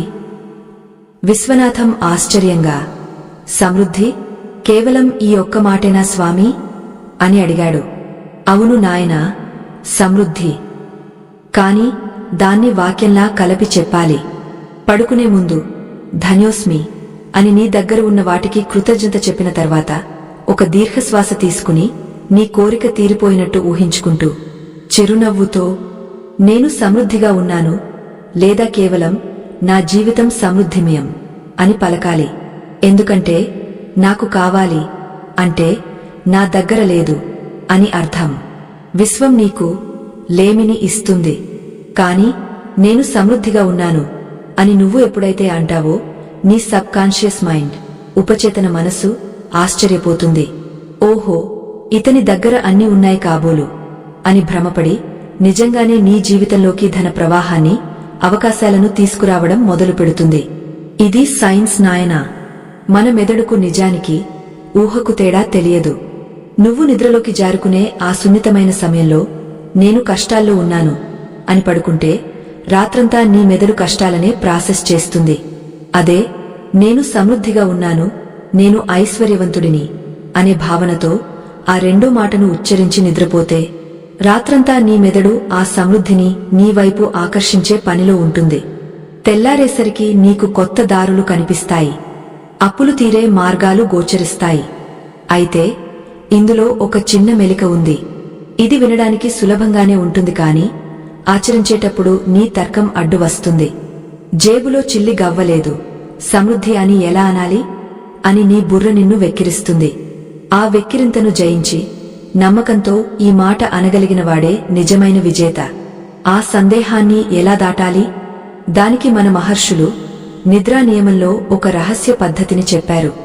దాన్ని పాటిస్తే నీ బుర్ర అడ్డు చెప్పదు, నీ మనసు పూర్తిగా నమ్ముతుంది. ఆ పద్ధతి ఏంటి స్వామీ? నా మనసు చాలా చంచలమైనది, నేను ధనవంతుడిని అని అనుకోగానే నీ అప్పులు సంగతి మర్చిపోయావా అని నా మనసే నన్ను ఎగతాళి చేస్తుంది. దాన్ని ఎలా ఆపాలి అని దీనంగా అడిగాడు విశ్వనాథం. సాధువు నవ్వి, అక్కడే ఉంది అసలు కిటుకు. మనసును మచ్చిక చేసుకోవడం అంటే గుర్రాన్ని లొంగదీసుకోవడం లాంటిది. దానికి కళ్ళెం వేయాలి. ఆ కళ్ళెం పేరే భావన చిత్రణ. కేవలం మాటలు చెబితే మనసు నమ్మదు, దానికి బొమ్మలు చూపించాలి. ఇప్పుడు నేను చెప్పబోయే ఈ చిన్న టెక్నిక్ పాటిస్తే ఆ రెండు మాటలు ధన్యోస్మి, సమృద్ధి అణుబాంబులా పేలి నీ దరిద్రాన్ని బూడిద చేస్తాయి. అది ఎలా చేయాలో ఇప్పుడు వివరంగా చెబుతాను, జాగ్రత్తగా విను. ఇది నీ రాత్రి నిద్రను మాత్రమే కాదు, నీ భవిష్యత్తును కూడా మారుస్తుంది. ఈ ప్రక్రియ చేయడానికి నీకు కావాల్సింది కేవలం నీ ఊహాశక్తి మాత్రమే. నువ్వు పడుకున్న తర్వాత కళ్ళు మూసుకుని అని సాధువు ఆ రహస్య విధానాన్ని వివరించడం మొదలుపెట్టారు. ఆ పద్ధతి వింటుంటే విశ్వనాథం ఒంట్లో రోమాలు నిక్కబొడుచుకున్నాయి. ఇంత సులభమైన మార్గం ఇన్నాళ్లు తెలియక ఎంత సతమతమయ్యానో అనిపించింది. నీవు పడుకున్న తర్వాత కళ్ళు మూసుకుని బయట ప్రపంచంతో సంబంధం తెంచుకున్నాక నీ మనసులో ఒక అద్భుతమైన నాటకాన్ని సృష్టించుకోవాలి. దీన్నే మనం మానసిక దృశ్యం అంటాం. మన మెదడుకు భాష కంటే చిత్రాలంటేనే ఎక్కువ ఇష్టం. ఉదాహరణకు నిమ్మకాయ అని నేను అనగానే నీ నోట్లో నీళ్లు ఊరవు. కాని నేను ఒక పచ్చటి నిమ్మకాయను కోసి ఆ రసాన్ని నీ నాలుక మీద పిండుతున్నట్టు వర్ణిస్తే వెంటనే నీ నోట్లో నీళ్లు ఊరతాయి. అంటే మాట కంటే ఆ భావన, ఆ చిత్రం నీ శరీరం మీద, మనసు మీద ఎక్కువ ప్రభావం చూపిస్తుంది. అందుకే నువ్వు మంచం మీద పడుకుని శరీరాన్ని పూర్తిగా సడలించి ధన్యోస్మి అని కృతజ్ఞత చెప్పిన తర్వాత ఇక మూడవ దశలోకి ప్రవేశించాలి. అదే భావన. నీకు ఏం కావాలి? అప్పులు తీరాలి, అంతేనా? అయితే అప్పులు తీరిన తర్వాత నీ జీవితం ఎలా ఉంటుందో ఇప్పుడే ఊహించుకో. అది ఏదో రేపు జరుగుతుందని కాదు, ఇప్పుడే జరిగిపోయినట్టు నీ మనోనేత్రంతో చూడాలి. ఉదాహరణకు ఆ వడ్డీ వ్యాపారి నీ ఇంటికి వచ్చాడు, కాని ఈసారి అరవడానికి రాలేదు, నవ్వుతూ వచ్చాడు. నువ్వు అతని చేతిలో డబ్బులు పెడుతున్నావు.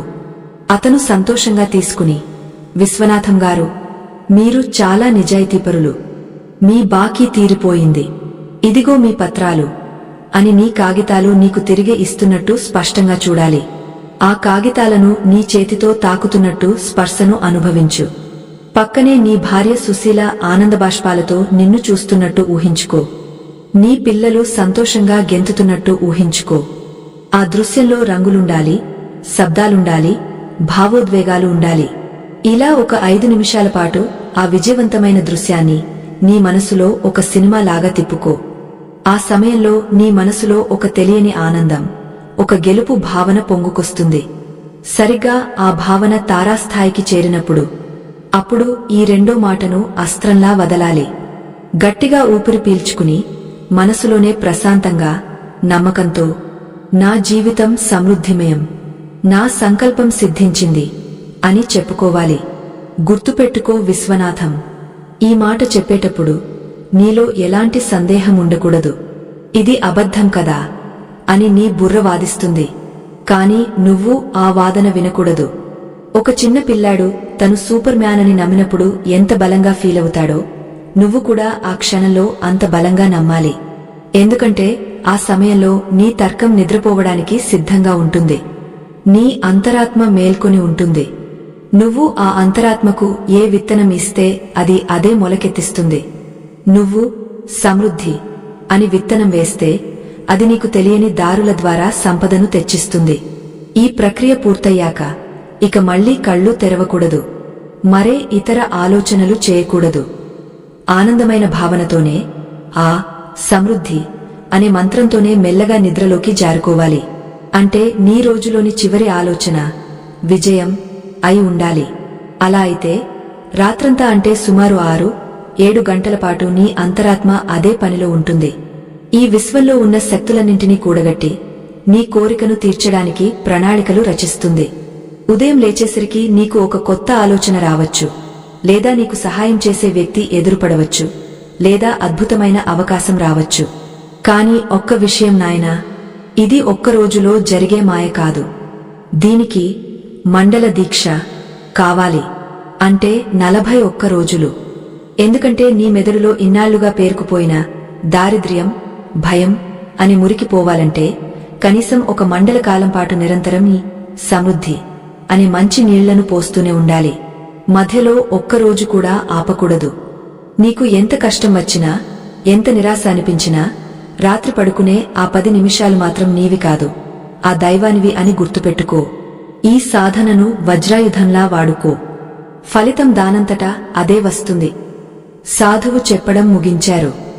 ఆయన కళ్లలో ఒక దివ్యమైన వెలుగు ఉంది. విశ్వనాథం ఆ మాటలను తన గుండెల్లో పదిలం చేసుకున్నాడు. ఇన్నాళ్లుగా చీకటి సరంగంలో నడుస్తున్న అతనికి ఇప్పుడు ఒక వెలుగు రేఖ కనిపించింది. అది కేవలం ఆశ కాదు, ఆచరించగలిగే ఒక మార్గం.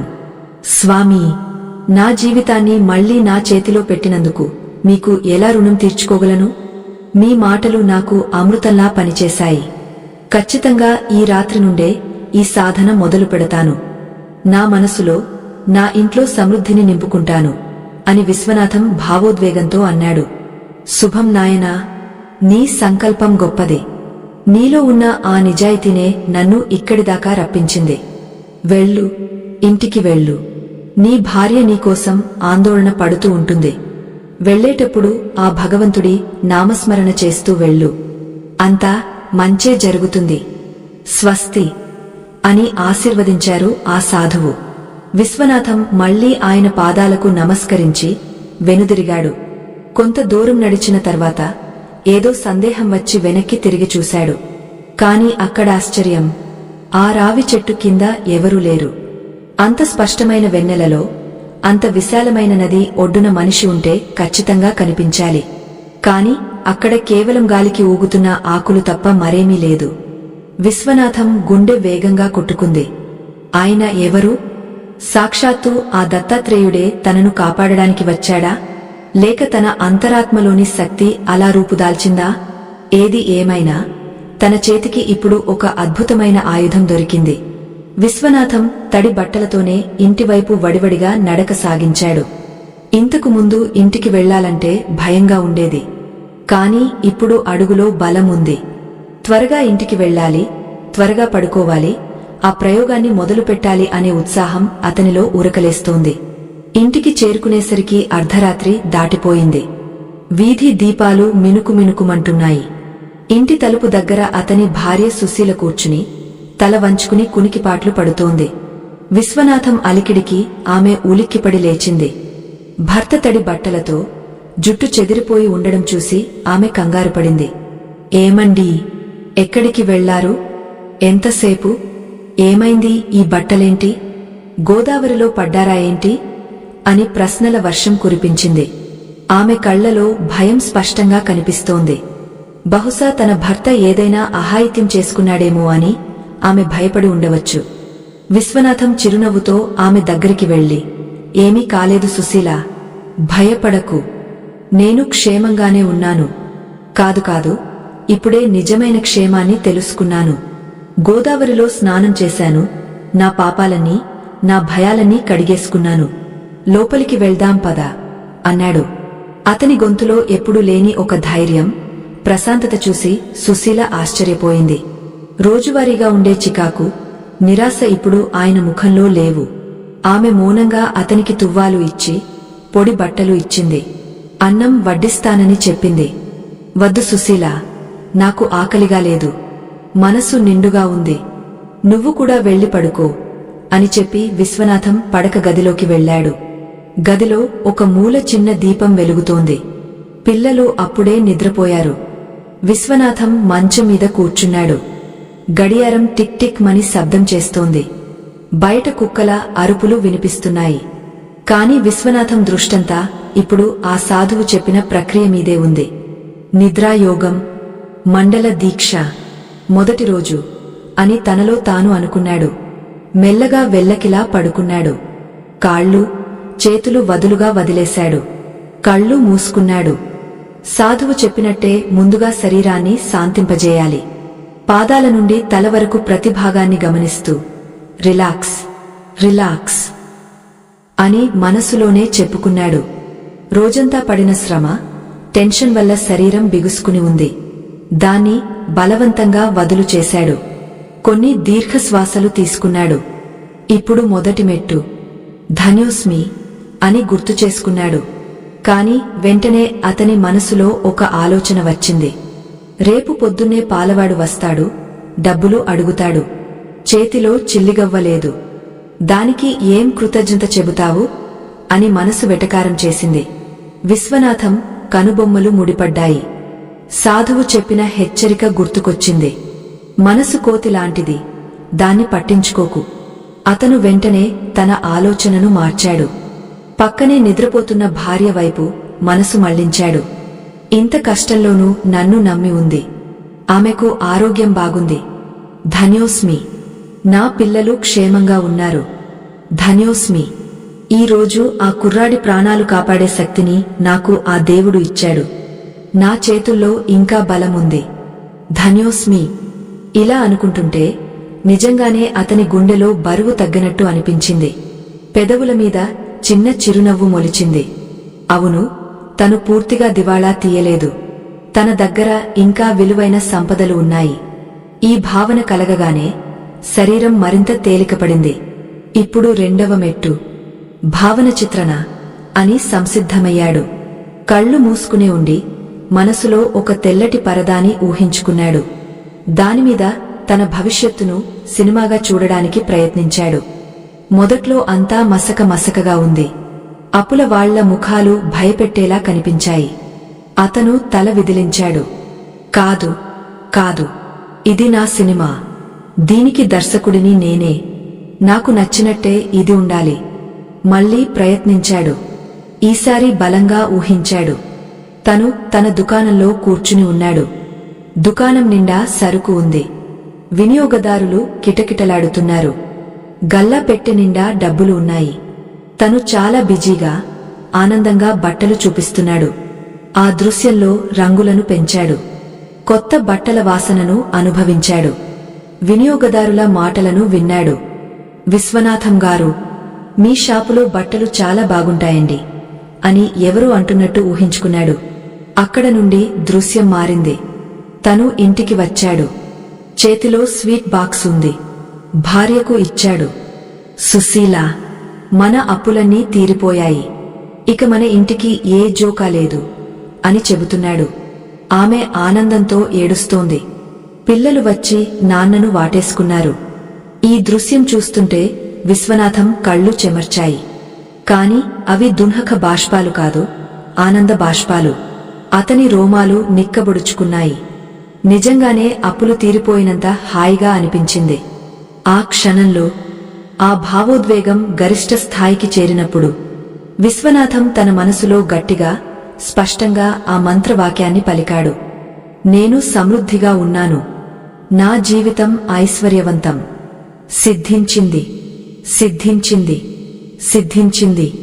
ఆ మాట అనుకోగానే అతని శరీరంలో ఒక రకమైన విద్యుత్ ప్రవహించినట్టు అనిపించింది. ఇన్నాళ్లుగా నేను పేదవాడిని అనే ముద్ర వేసుకున్న అతని అంతరాత్మ ఒక్కసారిగా ఉలిక్కిపడి మేల్కొంది. ఓహో, ఇతను సమృద్ధిగా ఉన్నాడా అని ఆశ్చర్యపోయింది. ఆ కొత్త ప్రోగ్రాం అతని మెదడులో రికార్డ్ అవ్వడం మొదలైంది. ఆ తర్వాత అతను కళ్ళు తెరవలేదు. ఆనందాన్ని, ఆ తృప్తిని అలాగే పట్టుకుని పక్కకు తిరిగ పడుకున్నాడు. అతని ముఖంలో చిరునవ్వు అలాగే ఉంది. నిద్ర ఎప్పుడు ముంచుకొచ్చిందో అతనికే తెలియదు. గత కొన్ని నెలలుగా పీడకలలతో ఉలిక్కిపడి లేవడాలతో గడిపిన రాత్రులు వేరు. ఈ రాత్రి వేరు. విశ్వనాథం గాయ నిద్రలోకి జారుకున్నాడు. ఒక చిన్న పిల్లాడిలా అమ్మ ఒడిలో పడుకున్నంత నిశ్చింతగా నిద్రపోయాడు. అతని మెదడులోని నరాలన్నీ విశ్రాంతి తీసుకున్నాయి. కాని అతని ఉపచేతన మనసు మాత్రం పనిచేస్తూనే ఉంది. అతను నాటిన సమృద్ధి అనే విత్తనాన్ని తీసుకుని విశ్వమంతా తిరిగే దానికి కావాల్సిన పోషకాలను వెతకడం మొదలుపెట్టింది. తెల్లవారింది. కోడి కూత కంటే ముందే పక్షుల కిలకిలారావాలు వినిపిస్తున్నాయి. కిటికీలోంచి సూర్యకిరణాలు వచ్చి విశ్వనాథం ముఖం మీద పడ్డాయి. అతను మెల్లగా కళ్ళు తెరిచాడు. రోజులాగే నిద్రలేచాడు కాని ఈ రోజు ఏదో తేడా ఉంది. సాధారణంగా నిద్ర లేవగానే అయ్యో తెల్లారిపోయిందా, మళ్లీ కష్టాలు మొదలు అనిపించేది. తల భారంగా ఉండేది. కాని ఈ రోజు తల తేలికగా ఉంది. శరీరం ఉత్సాహంగా ఉంది. నిన్న రాత్రి సాధువు చెప్పిన మాటలు ఇంకా చెవిలో మారుమోగుతున్నాయి. ధన్యోస్మి, సమృద్ధి. అతను మంచం మీద నుండి దిగకముందే తన అరచేతులను చూసుకుని ఈ కొత్త రోజును ఇచ్చినందుకు ధన్యోస్మి. ఈ రోజు నాకు అంతా మంచే జరుగుతుంది. సమృద్ధి నన్ను వెతుక్కుంటూ వస్తుంది అని అనుకున్నాడు. మంచం దిగే గది బయటకు వచ్చాడు. పెరట్లో తులసి మొక్కకు నీళ్లు పోస్తున్న సుశీల కనిపించింది. ఆమెను చూడగానే విశ్వనాథం ముఖం వెలిగిపోయింది. సుశీల, కాఫీ ఉందా అని ఉత్సాహంగా అడిగాడు. సుశీల ఆశ్చర్యంగా చూసింది. ఎప్పుడూ లేవగానే విసుగ్గా ఉండే మనిషి ఈరోజు ఇంత ప్రసన్నంగా ఉన్నాడేంటి అని ఆమెకు అర్థం కాలేదు. ఇస్తానండి, ఇప్పుడే కాచాను అంది. విశ్వనాథం కాఫీ తాగుతూ వరండాలో కూర్చున్నాడు. అతని దృష్టంతా ఇప్పుడు ఒకటే ఆలోచన మీద ఉంది. నా మనసు మారింది. మరి నా పరిస్థితులు ఎప్పుడు మారుతాయి? సాధువుగారు 41 రోజులు చేయమన్నారు. అంటే 41 రోజుల వరకు ఫలితం రాదా? లేక ఈలోపే ఏమైనా అద్భుతం జరుగుతుందా? సరిగా అప్పుడే ఇంటి ముందు గేటు శబ్దం అయ్యింది. విశ్వనాథం గారు ఇంట్లో ఉన్నారా అనే గొంతు వినిపించింది. ఆ గొంతు వినగానే విశ్వనాథం గుండె ఒక్కసారిగా జారిపోయింది. చేతిలో కాఫీ గ్లాసు వణికింది. అది ఎవరో కాదు, తనను గత కొన్నాళ్లుగా వేధిస్తున్న వడ్డీ వ్యాపారి గుమస్తా నరసింహం. వారం గడువు ఇచ్చారు కదా, అప్పుడే వచ్చాడేంటి? పొద్దున్నే ఈ గొడవ ఏంటి? నిన్న రాత్రి జరిగిన అద్భుతం, సాధించిన ప్రశాంతత అంతా ఒక్కసారిగా నీటి బుడగలా పేలిపోతుందా? సమృద్ధి అని అనుకుంటే పొద్దున్నే అప్పులవాడు వచ్చాడేంటి? విశ్వనాథం ఈ పరీక్షను ఎలా ఎదుర్కొంటాడు? పాత విశ్వనాథం అయితే దాక్కునేవాడు. మరి కొత్త విశ్వనాథం ఏం చేస్తాడు? ఆ గొంతు వినగానే విశ్వనాథం గుండెలో దడ పుట్టింది. ఇందాకటి ఉత్సాహం, ఆ సమృద్ధి భావన అంతా ఆ ఒక్క పిలుపుతో కదిలిపోయినట్టు అనిపించింది. వారం గడువు ఇచ్చి తెల్లారేసరికి గుమస్తాని పంపారంటే ఖచ్చితంగా ఏదో గొడవ చేయడానికే అయి ఉంటుంది. ఇల్లు ఖాళీ చేయమని నోటీసు ఇచ్చి ఉంటారా? లేక నలుగురిలో పరువు తీయడానికి వచ్చారా? పాత అలవాటు ప్రకారం విశ్వనాథం లోపలికి పారిపోదామని అనుకున్నాడు. ఇంట్లో లేనని చెప్పు సుశీల అని అనబోయాడు. కాని సరిగ్గా ఆ క్షణంలో నిన్న రాత్రి సాధువు చెప్పిన మాటలు అతని మనసులో మెదిలాయి. నీ లోపల భయం ఉన్నంతకాలం బయట పరిస్థితులు నిన్ను భయపెడుతూనే ఉంటాయి. నువ్వు పారిపోతే సమస్య తరుముతుంది, ఎదురు తిరిగితే సమస్య పారిపోతుంది. విశ్వనాథం ఒక్క క్షణం కళ్ళు మూసుకున్నాడు. దీర్ఘశ్వాస తీసుకున్నాడు. నేను సమృద్ధిగా ఉన్నాను. నాకు ఏ భయమూ లేదు. నేను ఈ పరిస్థితిని ఎదుర్కోగలను అని తనలో తాను గట్టిగా చెప్పుకున్నాడు. ఆ ఒక్క క్షణంలో అతని ముఖంలో భయం మాయమై ఒక స్థిరత్వం వచ్చింది. చేతిలో వణుకుతున్న కాఫీ గ్లాసును పక్కన పెట్టి ధైర్యంగా లేచి నిలబడ్డాడు. ఉన్నాను నరసింహం, లోపలికి రా అని గట్టిగా పిలిచాడు. గేటు తీసి లోపలికి వచ్చిన నరసింహం ముఖంలో ఎప్పుడూ ఉండే వెటకారం, కాఠిన్యం ఉన్నాయి. చేతిలో ఒక సంచి ఉంది. వరండాలో కూర్చుని విశ్వనాథం వైపు తీక్షణంగా చూశాడు. ఏంటి విశ్వనాథం గారు, వారం గడువు అడిగారు కదా అని మా సావుకారుగారు ఊరుకున్నారు అనుకుంటున్నారా? వడ్డీ కట్టక ఎన్ని నెలలైందో గుర్తుందా అని నిలదీశాడు. విశ్వనాథం తడబడలేదు, తల వంచుకోలేదు. నరసింహం కళ్లలోకి సూటిగా చూస్తూ, గుర్తుంది నరసింహం, నేను ఎక్కడికి పారిపోలేదు. మాటిచ్చాను కదా, వారం రోజుల్లో ఏదో ఒక ఏర్పాటు చేస్తాను. ఈలోగా ఎందుకు వచ్చావు అని అడిగాడు. అతని గొంతులో ఉన్న ఆ గాంభీర్యాన్ని చూసి నరసింహం ఆశ్చర్యపోయాడు. ఎప్పుడూ కాళ్లావేళ్లా పడి బతిమిలాడే విశ్వనాథం ఈరోజు ఇంత దర్జాగా మాట్లాడుతున్నాడేంటి? ఏర్పాటు చేస్తానంటే సరిపోదు. మా సావుకారు గారికి మాటలు కాదు, చేతలు కావాలి. అయినా నేను వచ్చింది పాత బాకీ వసూలు చేయడానికి కాదు అని నరసింహం సంచిలోంచి ఒక పట్టుచీరను బయటకు తీశాడు. అది చాలా పాతకాలపు పట్టుచీర. జరీ అంచులు నల్లబడిపోయాయి, కొన్ని చోట్ల చిరుగులు ఉన్నాయి. ఇదిగో మా సావుకారు గారి అమ్మగారిది. ఆవిడ పోయి 10 ఏళ్లయింది. ఈ చీరను ఆవిడ చాలా ఇష్టంగా కట్టుకునేది. వచ్చే వారం ఆవిడ తద్దినముంది. సావుకారు గారికి సెంటిమెంటు ఎక్కువ. ఈ చీరను బాగు చేయించి ఆ రోజు ఇంట్లో దేవుడి దగ్గర పెట్టాలనుకుంటున్నారు. ఊర్లో 10 మంది టైలర్లను అడిగాం. ఇంత పాత పట్టుచీర ముట్టుకుంటే చిరిగపోతుంది, మా వల్ల కాదు అని చేతులెత్తేశారు. నువ్వు పాతకాలపు బట్టలు కుట్టడంలో, రఫు చేయడంలో నేర్పరివి కదా, ఇది నీ వల్ల అవుతుందా అని అడగడానికి వచ్చాను అన్నాడు నరసింహం. విశ్వనాథం ఆ చీరను చేతిలోకి తీసుకున్నాడు. అది నిజంగానే చాలా నాజుకుగా ఉంది. ఎక్కడ పట్టుకుంటే అక్కడ చెరిగపోయేలా ఉంది. మామూలు టైలర్లు అయితే భయపడి పారిపోతారు. కాని విశ్వనాథం తాతల కాలం నాటి వ్యాపారి.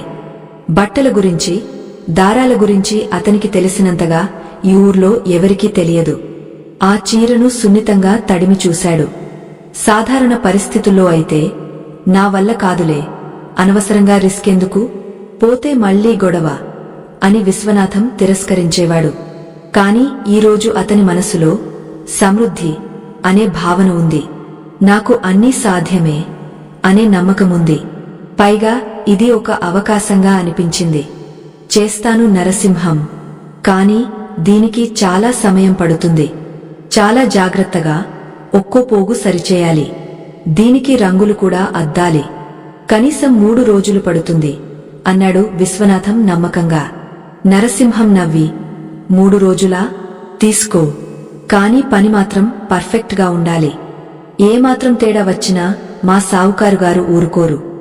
అన్నట్టు ఈ పని సరిగా చేస్తే నీ వడ్డీలో కొంత తగ్గస్తానని సావుకారుగారు చెప్పారు. అదే నీకు కూలి అన్నాడు. సరే, ప్రయత్నిస్తాను అన్నాడు విశ్వనాథం. నరసింహం వెళ్లిపోయాడు. విశ్వనాథం ఆ చీరను పట్టుకుని ఆలోచనలో పడ్డాడు. సుశీల లోపలి నుండి వచ్చి, ఏమండీ, అనవసరంగా ఒప్పుకున్నారేమో? ఆ చీర చూస్తుంటేనే భయమేస్తోంది. అది చిరిగిపోతే ఆ సావుకారు మనల్ని బతకనివ్వడు అని కంగారుపడింది. విశ్వనాథం నవ్వి, భయపడకు సుశీలా, భయమున్న చోట విజయముండదు. నేను దీన్ని ఒక సవాలుగా తీసుకున్నాను. ఈ పని నా చేతుల మీదుగా జరగాలని ఆ భగవంతుడు రాసిపెట్టి ఉన్నాడు. అందుకే ఊరంతా తిరిగా నా దగ్గరికి వచ్చింది. ఇది కేవలం చీర కాదు, మన కష్టాలను గట్టెక్కించే ఒక చిన్న తెప్ప అన్నాడు. ఆ రోజు నుండి విశ్వనాథం తన దినచర్యను మార్చుకున్నాడు. ఉదయం లేవగానే కృతజ్ఞత చెప్పుకోవడం, రాత్రి పడుకునే ముందు సమృద్ధి భావనలో నిద్రపోవడం, ఇది తప్పనిసరిగా పాటిస్తున్నాడు. ఆ చీర పని మొదలుపెట్టాడు. చాలా ఓపికగా, సూదిలో దారం ఎక్కించినంత ఏకాగ్రతతో పనిచేశాడు. దానికి కావాల్సిన రంగులు, జరీదారాలు తన పాత సామాన్లలో వెతికి పట్టుకున్నాడు. తన తాతగారు నేర్పించిన కొన్ని రహస్య చిట్కాలను వాడాడు. 2 రోజులు గడిచాయి. 3వ రోజు రాత్రి చీర పని పూర్తయింది. విశ్వనాథం ఆ చీరను ఇస్త్రీ చేసి మడత పెట్టి చూసుకున్నాడు. ఆశ్చర్యం, అది పాత చీరలా లేదు. కొత్తగా కొన్నట్టు మెరుస్తోంది. చిరుగులు ఎక్కడా కనిపించడం లేదు. రంగులు అద్భుతంగా కుదిరాయి. సుశీల కూడా ఆశ్చర్యపోయింది. మీ చేతిలో ఇంత మహిమ ఉందని ఇన్నాళ్లు మర్చిపోయానండి అని మెచ్చుకుంది. విశ్వనాథం నవ్వి, ఇది నా మహిమ కాదు సుశీల, ఇది నమ్మకం, మహిమ. నేను చేయగలనని నమ్మాను, అందుకే చేయగలిగాను అన్నాడు. ఆ రాత్రి విశ్వనాథం ఎప్పటిలాగే నిద్రాయోగం చేశాడు. ధన్యోస్మి నా పని విజయవంతమైంది. సావుకారుగారు సంతోషించారు. నా జీవితం సమృద్ధిమయం అని గట్టిగా ఊహించుకుని పడుకున్నాడు. మరుసటి రోజు ఉదయం విశ్వనాథం ఆ చీరను తీసుకుని సావుకారు ఇంటికి వెళ్లాడు. సావుకారుగారు హాల్లో కూర్చుని లెక్కలు చూసుకుంటున్నారు. విశ్వనాథాన్ని చూడగానే, ఏమయ్యా, తెచ్చావా?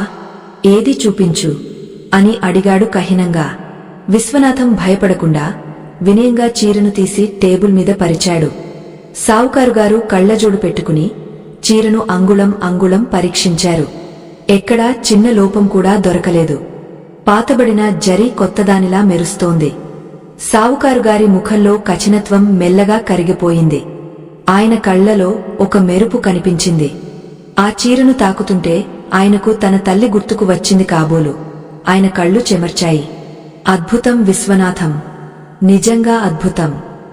ఊర్లో ఇంత పనితనం ఉన్నవాడు ఇంకొకడు లేడు. మా అమ్మ బతికి ఉంటే ఎంత సంతోషించేదో అన్నారు సావుకారు గద్గద స్వరంతో. సంతోషం బాబూ అన్నాడు విశ్వనాథం. సావుకారుగారు వెంటనే తన గల్లా పెట్టి తీసి అందులోంచి 5,000 రూపాయల కట్ట తీసి విశ్వనాథం చేతిలో పెట్టారు. ఇదిగో నీ కూలి. నేను వడ్డీ తగ్గస్తాను అన్నాను కాని నీ పనితనానికి ఇది సరిపోదు. ఇది ఉంచుకో అన్నట్టు ఇంకో విషయం అని సావుకారుగారు ఆగాడు. విశ్వనాథం ఆశ్చర్యంగా చూశాడు. వడ్డీ తగ్గించడమే కాకుండా డబ్బులు కూడా ఇచ్చారా? ఇది నిజమేనా? సాధువు చెప్పిన సమృద్ధి పనిచేస్తోందా? విశ్వనాథం, నాకు పట్టణంలో ఒక పెద్ద బట్టల షోరూం ఉంది తెలుసు కదా. అక్కడ పట్టు చీరలు, ఖరీదైన బట్టలు రిపేర్ చేయడానికి, వాటిని డిజైన్ చేయడానికి సరైన మనిషి దొరకడం లేదు. ఈ రోజుల్లో మిషన్ కుట్టు కుట్టేవాళ్లు ఉన్నారు కాని నీలా చేతిపని తెలిసిన వాళ్లు లేరు. నీకు అభ్యంతరం లేకపోతే మా షోరూంలో హెడ్ టైలర్గా బాధ్యత తీసుకుంటావా? నెల జీతం ఇస్తాను, అప్పులో కొంత భాగం అందులో కట్ చేసుకుంటాను. ఏమంటావు అని అడిగారు సావుకారు. విశ్వనాథం తన చెవులను తానే నమ్మలేకపోయాడు. ఒకప్పుడు తనను చూస్తేనే మొహం తిప్పుకునే సావుకారు ఇప్పుడు ఉద్యోగం ఇస్తానంటున్నారా? అది కూడా హెడ్ టైలర్గా? ఇది కలలో కూడా ఊహించని మలుపు. తప్పకుండా బాబూ, మీ దయ అన్నాడు విశ్వనాథం చేతులు జోడించి. దయ కాదు, ఇది నీ అర్హత. రేపటి నుండే పనిలో చేరొచ్చు అన్నారు సావుకారు. విశ్వనాథం ఇంటికి నడుచుకుంటూ వస్తుంటే అతని కాళ్లు గాలిలో తేలుతున్నట్టు అనిపించింది. కేవలం 4 రోజులు. అవును, సాధువుగారిని కలిసి 4 రోజులే అయ్యింది. అప్పుడే ఎంత మార్పు! తన మనసు మారగానే తన ప్రపంచం కూడా మారిపోయింది. జేబులో 5,000 రూపాయలు, చేతిలో కొత్త ఉద్యోగం, భవిష్యత్తు మీద కొండంత ఆశ. ఇంటికి వచ్చి సుశీలకు విషయం చెప్పగానే ఆమె ఆనందంతో ఏడ్చేసింది. పిల్లలు సంతోషంగా చప్పట్లు కొట్టారు. ఆ రోజు ఇంట్లో పండుగ వాతావరణం నెలకొంది. విశ్వనాథం దేవుడి పటం ముందు నిలబడి మనసులోనే ఆ సాధువుగారికి నమస్కరించాడు. కాని కథ ఇక్కడితో అయిపోలేదు. ఇది కేవలం ఆరంభం మాత్రమే. విశ్వనాథం కొత్త ఉద్యోగంలో చేరాడు. తన పనితనంతో అందరినీ ఆకట్టుకున్నాడు. సావుకారుగారికి విశ్వనాథం మీద నమ్మకం పెరిగింది. వ్యాపారంలో కొన్ని మెలకువలు కూడా అడగడం మొదలుపెట్టారు. విశ్వనాథం తన తాతల నాటి అనుభవంతో ఇచ్చిన సలహాలు వ్యాపారాన్ని మరింత లాభాల బాట పట్టించాయి. రోజులు గడుస్తున్నాయి. విశ్వనాథం తన నిద్రాయోగం మానలేదు. ప్రతి రాత్రి ధన్యోస్మి, సమృద్ధి అనే మంత్రాలను జపిస్తూనే ఉన్నాడు. 41 రోజుల మండల దీక్ష పూర్తవడానికి ఇంకా 10 రోజులు ఉన్నాయి. సరిగ్గా 31వ రోజు విశ్వనాథం జీవితంలో ఊహించని ఒక సంఘటన జరిగింది. ఆ రోజు సావుకారుగారు అర్జెంటుగా విశ్వనాథాన్ని పిలిచారు. విశ్వనాథం, మనకు ఒక పెద్ద ఆర్డర్ వచ్చింది. ఒక సినిమా షూటింగ్ కోసం పాతకాలం నాటి దుస్తులు కావాలట. వాళ్ళు రేపు ఉదయం వస్తున్నారు. డిజైన్స్ చూపించాలి. నువ్వు నాతో పాటు ఉండాలి అన్నారు. మరుసటి రోజు సినిమా వాళ్లు వచ్చారు. అందులో ఉన్న ఒక వ్యక్తిని చూడగానే విశ్వనాథం షాక్ అయ్యాడు. అతను మరెవరో కాదు, ఆ రోజు రాత్రి గోదావరిలో తాను కాపాడిన యువకుడు. ఆ యువకుడు ఇప్పుడు కోట్ వేసుకుని చాలా హుందాగా ఉన్నాడు. విశ్వనాథాన్ని చూడగానే ఆ యువకుడు కూడా ఆశ్చర్యపోయాడు. అంకుల్, మీరా అని ఆనందంగా దగ్గరికి వచ్చాడు. సావుకారుగారు ఆశ్చర్యంగా, మీకు ఒకరికొకరు తెలుసా అని అడిగారు. తెలుసా అని అడుగుతారేంటి సార్? ఈయనే నా ప్రాణదాత. ఆ రోజు నేను చనిపోవడానికి నదిలో దూకినప్పుడు తన ప్రాణాలకు తెగించి నన్ను కాపాడింది ఈయనే. అంకుల్, మిమ్మల్ని వెతకాలని అనుకున్నాను, కాని మీ అడ్రస్ తెలియలేదు. ఆ రోజు సాధువుగారి మాటలు విని ఇంటికి వెళ్ళాక నేను నా ఆలోచన మార్చుకున్నాను. నా దగ్గర ఉన్న కథలతో డైరెక్టర్లను కలిశాను. ఆశ్చర్యంగా ఒక పెద్ద డైరెక్టర్కి నా కథ నచ్చింది. ఇప్పుడు ఈ సినిమాకి నేనే అసిస్టెంట్ డైరెక్టర్ని, కాస్ట్యూమ్ ఇన్ఛార్జ్ని కూడా నేనే అని ఉత్సాహంగా చెప్పాడు ఆ యువకుడు. విశ్వనాథం కళ్లలో నీళ్లు తిరిగాయి. చాలా సంతోషం బాబూ, నువ్వు ప్రయోజకుడివి అయ్యావని వినడమే నాకు 10 లక్షలు అన్నాడు. ఆ యువకుడు సావుకారు వైపు తిరిగి, సార్, ఈ ఆర్డర్ మొత్తం మీకే ఇస్తున్నాం, కానీ ఒక కండిషన్. డిజైన్స్ అన్నీ ఈ అంకుల్ పర్యవేక్షణలోనే జరగాలి. ఈయన టేస్ట్, ఈయన అనుభవం నాకు తెలుసు. ఆ రోజు తన బట్టల మీద కామెంట్ చేసిన విధానం బట్టి ఈ ప్రాజెక్ట్కి ఈయనే హెడ్ అని ఖరాఖండిగా చెప్పాడు. సావుకారుగారు ఆనందంతో ఉబ్బితబ్బిబ్బయ్యారు. అది కొన్ని లక్షల రూపాయల కాంట్రాక్ట్. తప్పకుండా బాబూ, విశ్వనాథం మా మనిషే, మా కుటుంబ సభ్యుడిలాంటివాడు అన్నారు. ఆ రాత్రి విశ్వనాథం ఇంటికి వెళ్లేసరికి అతని మనసు ఆనందంతో నిండిపోయింది. ఆ యువకుడిని కాపాడినందుకు దేవుడు ఇలాంటి బహుమతి ఇస్తాడని అతను ఊహించలేదు. మనం చేసే ఏ మంచి వృధా పోదని మరోసారి రుజువైంది. ఆ కాంట్రాక్ట్ ద్వారా విశ్వనాథానికి మంచి కమిషన్ వచ్చింది. దాంతో అతని పాత అప్పుల్లో సగం తీరిపోయింది. ఇక మండల దీక్ష చివరి రోజు 41వ రోజు రాత్రి విశ్వనాథం ఎప్పటిలాగే పడుకుని కళ్ళు మూసుకుని ధ్యానం చేస్తున్నాడు.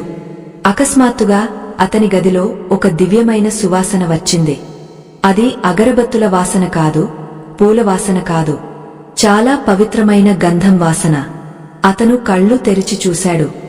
గదిలో ఎవరూ లేరు. కాని కిటికీ బయట ఆ వెన్నెల కాంతిలో ఒక ఆకారం కనిపించింది. అది ఆ రోజు గోదావరి ఒడ్డున కనిపించిన సాధువుగారా? విశ్వనాథం గబగబా లేచి కిటికీ దగ్గరికి వెళ్లాడు. అక్కడ ఎవరూ లేరు. కాని కిటికీ గ్రిల్స్కి ఒక చిన్న కాగితం కట్టి ఉంది. విశ్వనాథం ఆశ్చర్యంగా ఆ కాగితాన్ని విప్పి చదివాడు. అందులో కొన్ని మాటలు రాసి ఉన్నాయి. ఆ మాటలు చదవగానే విశ్వనాథం కళ్లెంబట ధారాపాతంగా నీళ్లు కారాయి. అందులో ఏం రాసి ఉంది? ఈ 41 రోజుల సాధన విశ్వనాథాన్ని ఎక్కడికి చేర్చింది? అసలు ఆ సాధువు ఎవరు? ఆ కాగితం చేతిలోకి తీసుకోగానే విశ్వనాథం ఒళ్ళు గగుర్పొడిచింది. ఆ వెన్నెల వెలుగులో గంధం సువాసనల మధ్య వణుకుతున్న చేతులతో ఆ చిన్న చీటీని చదవడం మొదలుపెట్టాడు. అందులో ఉన్న అక్షరాలు ముత్యాల కోవల్లా ఎంతో స్పష్టంగా, గుండ్రంగా ఉన్నాయి. అవి సాదాసీదా సిరారాతలా లేవు, ఎవరో బంగారు సిరాతో రాసినట్టు మెరుస్తున్నాయి. అందులో ఇలా రాసి ఉంది: నాయనా విశ్వనాథం, నీ మండల దీక్ష పూర్తయింది. నా మాట మీద నమ్మకంతో నువ్వు చేసిన ఈ 41 రోజుల సాధన నీ తలరాతనే కాదు, నీ ఆత్మస్థితిని కూడా మార్చేసింది. నీకు కనిపించిన మార్పు కేవలం బయట ప్రపంచంలో జరిగింది కాదు, నీ లోపల జరిగింది. ఇన్నాళ్లు నువ్వు అప్పుల కోసం, డబ్బు కోసం వెంపర్లాడావు. కాని ఎప్పుడైతే నాకు అన్నీ ఉన్నాయి, నేను సమృద్ధిగా ఉన్నాను అని నమ్మావో, అప్పుడు ఆ లక్ష్మీదేవి నీ వెంటే నడిచి వచ్చింది. గుర్తుపెట్టుకో, డబ్బు అనేది నీడలాంటిది. నువ్వు దాన్ని పట్టుకోవాలని పరిగెడితే అది పారిపోతుంది. నువ్వు వెలుగు వైపు, ధర్మం వైపు నడిస్తే అది నీ వెనకే వస్తుంది. నీకు దొరికిన ఈ ఐశ్వర్యం నీ ఒక్కడి కోసం కాదు. ఆ రోజు నదిలో ఆ కుర్రాడి ప్రాణం కాపాడినట్టే ఇకపై నిరాశ అనే నదిలో మునిగిపోతున్న ఎంతోమందికి నువ్వు ధైర్యాన్ని ఇవ్వాలి. ఈ రహస్యాన్ని నీ గుండెల్లోనే దాచుకోకు. పంచిన కొద్దీ పెరిగేది జ్ఞానం ఒక్కటే. ధన్యోస్మి అని కృతజ్ఞతతో ఉండు, సమృద్ధిగా జీవించు. నీ అంతరాత్మ స్వరూపుడు దత్త. ఆ చివరి మాట దత్త అని చూడగానే విశ్వనాథం గుండె ఆగపోయినంత పనైంది. చేతిలోంచి ఆ కాగితం జారి కింద పడింది. కళ్లలోంచి అప్రయత్నంగా కన్నీళ్లు జలజలా రాలాయి. స్వామీ, మీరా? సాక్షాత్తు ఆ దత్తాత్రేయ స్వామే నా కోసం దిగవచ్చారా? నేనెంత అజ్ఞానిని! ఆ రోజు నది ఒడ్డున సామాన్య సాధువు అనుకున్నాను. నా కష్టాలు చెప్పుకుని ఏడ్చాను. నన్ను కరుణించి నా బతుకు మార్చడానికి స్వయంగా వచ్చారా తండ్రి అంటూ విశ్వనాథం కిటికీ ఊచలు పట్టుకుని గట్టిగా ఏడ్చేశాడు. ఆ ఏడుపు శబ్దానికి సుశీల ఉలిక్కిపడి లేచింది. భర్త కిటికీ దగ్గర కూలబడి ఏడవడం చూసి కంగారుగా పరిగెత్తుకుంటూ వచ్చింది. ఏమండీ, ఏమైంది? ఎందుకు ఏడుస్తున్నారు? మళ్ళీ ఏమైనా సమస్య వచ్చిందా అని భుజం పట్టుకుని అడిగింది. విశ్వనాథం ఆమె వైపు తిరిగి కన్నీళ్లతోనే నవ్వుతూ, ఇవి కష్టాల కన్నీళ్లు కాదు సుశీల, ఆనంద బాష్పాలు. మన ఇంటికి దేవుడు వచ్చాడు. మనల్ని కాపాడింది ఎవరో కాదు, ఆ గురుదేవుడే అంటూ కింద పడ్డ ఆ కాగితాన్ని ఆమెకు చూపించాడు. సుశీల ఆ కాగితాన్ని కళ్లకు అద్దుకుంది. ఆ గదిలో ఇంకా ఆ సువాసన అలాగే ఉంది. ఆ రాత్రి ఆ దంపతులు ఇద్దరూ నిద్రపోలేదు. దేవుడి పటం ముందు కూర్చుని ఆ కరుణామయుడిని తలుచుకుంటూ ధన్యోస్మి అని వేలసార్లు చెప్పుకున్నారు. వారి మనసుల్లో ఉన్న ఆఖరి అనుమానం కూడా పటాపంచలైపోయింది. ఇక తమకు తిరుగులేదని, ఆ కనిపించని శక్తి తమకు తోడుగా ఉందని బలమైన నమ్మకం ఏర్పడింది. తెల్లవారింది. అది విశ్వనాథం జీవితంలో ఒక స్వర్ణోదయం. ఆ రోజు అతను ఆఫీస్కి, షోరూంకి వెళ్లేసరికి అక్కడ అంతా హడావిడిగా ఉంది. ఆ సినిమా వాళ్లు షూటింగ్ పూర్తి చేసుకుని బట్టలు తిరిగి ఇవ్వడానికి వచ్చారు. ఆ సినిమా డైరెక్టర్ స్వయంగా వచ్చాడు.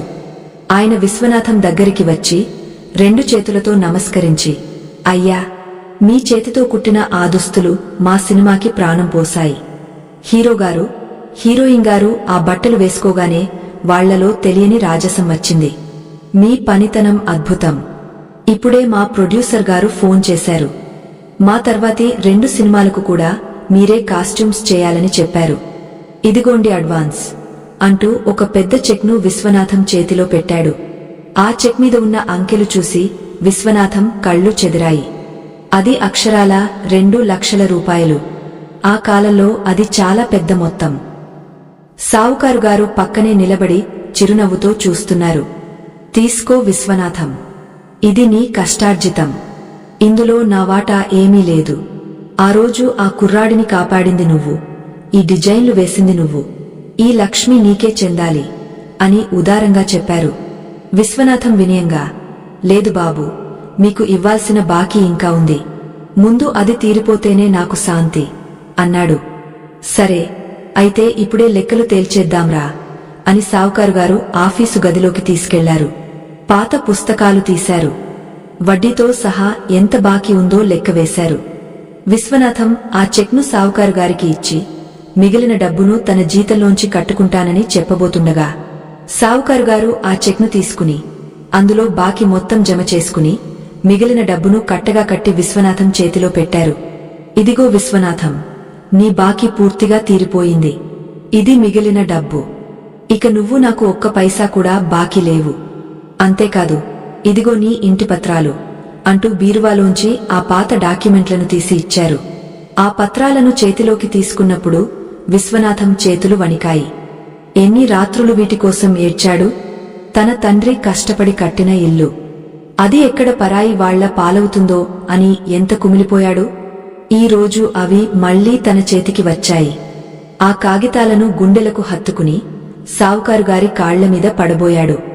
సావుకారుగారు అతన్ని వారించి, వద్దు విశ్వనాథం, నువ్వు ఇప్పుడు మామూలు టైలర్వి కాదు, నా పార్ట్నర్వి. అవును, నీ పనితనం చూశాక నిర్ణయించుకున్నాను. ఈ షోరూంలో నీకు 20% వాటా ఇస్తున్నాను. నువ్వు జీతం కోసం పని చేయకర్లేదు, లాభాల్లో వాటా తీసుకుందువుగాని అని బాంబు పేల్చారు. విశ్వనాథానికి మాటలు రావడం లేదు. ఆనందం గొంతులో అడ్డం పడుతోంది. 41 రోజుల క్రితం ఆత్మహత్య చేసుకోవడానికి వెళ్లిన మనిషి ఈరోజు ఒక పెద్ద షోరూంకి పార్ట్నర్ అయ్యాడు. అప్పులన్నీ తీరిపోయాయి. చేతిలో ఇంకా డబ్బు మిగిలింది. సమృద్ధి, సమృద్ధి, సమృద్ధి. అతని అంతరాత్మ ఆనందతాండవం చేస్తోంది. ఆ సాయంత్రం విశ్వనాథం ఇంటికి వెళ్లేసరికి వీధి చివర తన ఇంటిని చూసి మురిసిపోయాడు. అది ఇక తన ఇల్లు. ఎవరికీ భయపడాల్సిన పనిలేదు. లోపలికి వెళ్లగానే సుశీలకు ఆ పత్రాలు, మిగిలిన డబ్బు ఇచ్చాడు.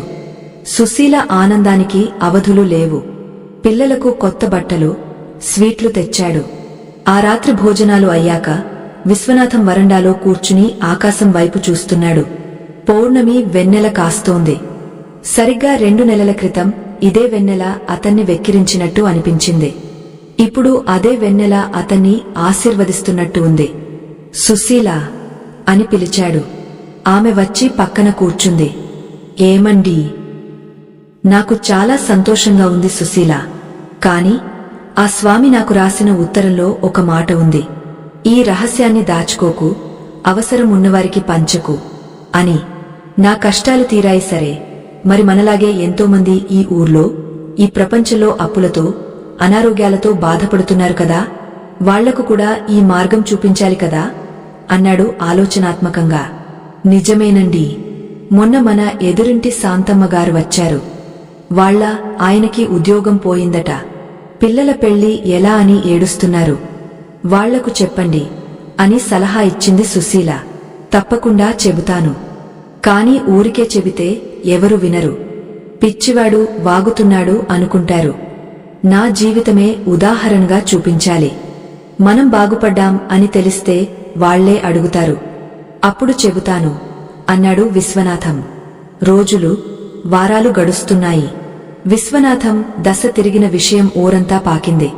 ఏరా, ఆ విశ్వనాథం మొన్నటిదాకా అప్పులపాలై తిరిగాడు కదా, ఇప్పుడు కాళ్లలో తిరుగుతున్నాడట. సినిమా వాళ్లతో బేరాలు చేస్తున్నాడట. నిజమేనా అని జనం గుసగుసలాడడం మొదలుపెట్టారు. మనుషుల సహజ లక్షణమేంటంటే, ఒకడు కష్టాల్లో ఉంటే జాలి పడతారు, కాని బాగుపడితే అసూయ పడతారు లేదా ఆశ్చర్యపోతారు. కొంతమంది బంధువులు, ఇన్నాళ్లు ముఖం చాటేసిన వాళ్లు ఇప్పుడు మళ్లీ బావా, బాగున్నావా అంటూ రావడం మొదలుపెట్టారు. విశ్వనాథం వాళ్లందరినీ చిరునవ్వుతో ఆహ్వానించాడు. ఎవరిమీద కోపం చూపించలేదు. ఎందుకంటే అతని మనసులో ఇప్పుడు ద్వేషం అనే కలుపు మొక్కకు స్థానం లేదు. అంతా ప్రేమ, సమృద్ధి అనే పంటలే ఉన్నాయి. అయితే విశ్వనాథం జీవితంలోకి ఇంకో కొత్త మలుపు రాబోతోంది. డబ్బు సమస్య తీరింది కాని దైవం అతన్ని ఇంకో పరీక్షకు సిద్ధం చేస్తోంది. డబ్బు సంపాదించడం ఒక ఎత్తు అయితే, దాన్ని నిలబెట్టుకోవడం, ధర్మబద్ధంగా వాడడం ఇంకో ఎత్తు. ఒకరోజు ఉదయం విశ్వనాథం షోరూంలో కూర్చుని ఉండగా ఒక వృద్ధురాలు కర్ర సాయంతో లోపలికి వచ్చింది. చిరిగిన బట్టలు, ముడతలు పడిన ముఖం. సెక్యూరిటీ గార్డు ఆమెను ఆపబోయాడు. అమ్మా, ఇక్కడ అడుక్కునే వాళ్లకు అనుమతి లేదు, బయట నిలబడు అని గద్దించాడు. అది గమనించిన విశ్వనాథం వెంటనే లేచి, ఆగండి, ఆమెను రానివ్వండి అని చెప్పాడు. ఆ వృద్ధురాలు వణుకుతూ విశ్వనాథం దగ్గరికి వచ్చింది. నాయనా, నువ్వేనా విశ్వనాథమంటే అని అడిగింది. అవునమ్మా, నేనే. ఏం కావాలి అని అడిగాడు. బాబు, నా కొడుకు ఒకప్పుడు నీ దగ్గర పనిచేశాడు. వాడి పేరు రాము. వాడు పోయి 2 ఏళ్లయింది. అప్పుడు నీ దగ్గర ఎంతో కొంత బాకీ ఉన్నాడు. ఇప్పుడు నాకు తినడానికి తిండి లేదు. ఆ పాత బాకీ ఏమైనా ఉంటే ఇస్తావా బాబూ అని దీనంగా అడిగింది. విశ్వనాథం ఆలోచించాడు. రాము, అవును, గుర్తున్నాడు. కాని వాడు తన దగ్గర పని మానేసి వెళ్లేటప్పుడే లెక్కలన్నీ సరిచూసుకుని వెళ్లాడు. ఇంకా చెప్పాలంటే వాడే తన దగ్గర అడ్వాన్స్ తీసుకుని ఎగ్గొట్టాడు. ఆ విషయం విశ్వనాథానికి బాగా గుర్తుంది. ఆ రోజుల్లో ఆ డబ్బు కోసం రాము ఇంటి చుట్టూ తిరిగాడు కూడా. పాత విశ్వనాథమైతే, ఏమమ్మా, నీ కొడుకే నాకు బాకీ ఉన్నాడు, ఇప్పుడు వచ్చి నన్నే అడుగుతావా అని కోపంగా పంపించేవాడు. కాని ఇప్పుడున్నది కొత్త విశ్వనాథం. సమృద్ధి, సాధకుడు. అతను ఆ వృద్ధురాలి కళ్లలో ఆకలిని చూశాడు. అక్కడ నిజముందా, అబద్ధముందా అని చూడలేదు. అవసరం ఉందా లేదా అని మాత్రమే చూశాడు. అవునమ్మా, గుర్తుంది. నీ కొడుకు నాకు బాకీ ఉన్న మాట నిజమే అని ఆగాడు. ఆ వృద్ధురాలు భయంగా చూసింది. కాని అది అతను నాకు ఇవ్వాల్సింది కాదు, నేను అతనికి ఇవ్వాల్సింది అని అబద్ధం చెప్పాడు విశ్వనాథం. అతని పిఎఫ్ డబ్బులు, బోనస్ నా దగ్గరే ఉన్నాయి. ఇన్నాళ్లు నీ అడ్రస్ తెలియక ఉంచేశాను. మంచి పని చేశావు, నువ్వే వచ్చావు అంటూ గల్లా పెట్టి తెరిచాడు. అక్కడ ఉన్న గుమస్తాలు, సావుకారుగారు కూడా ఆశ్చర్యంగా చూస్తున్నారు. రాము బాకీ ఎగ్గొట్టాడని అందరికీ తెలుసు. విశ్వనాథం ఏం చేస్తున్నాడు? విశ్వనాథం ఒక 5,000 రూపాయలు తీసి ఆ తల్లి చేతిలో పెట్టాడు. ఇదిగోమ్మా, ఇది నీ కొడుకు సంపాదన, హాయిగా ఉండు అన్నాడు. ఆ వృద్ధురాలు ఆ డబ్బులు చూసి నమ్మలేకపోయింది. దేవుడివి తండ్రి, నువ్వు చల్లగా ఉండాలి. నా కొడుకు రూపంలో ఆ దేవుడే నీకు సాయం చేశాడు అని ఏడుస్తూ ఆశీర్వదించి వెళ్లిపోయింది. ఆమె వెళ్ళాక సావుకారుగారు విశ్వనాథం దగ్గరికి వచ్చి, విశ్వనాథం, నీకు పిచ్చి పట్టిందా? వాడు మనల్ని మోసం చేసి వెళ్లాడు. వాడికి ఎదురు డబ్బులు ఇచ్చావేంటి అని అడిగారు. విశ్వనాథం చిరునవ్వుతో ఇలా అన్నాడు, సావుకారుగారు, నేను ఆమెకు ఇచ్చింది డబ్బు కాదు, నా కృతజ్ఞతను. ఈ రోజు నేను ఈ స్థితిలో ఉన్నానంటే కారణం నా దగ్గర ఉంది అనే భావన.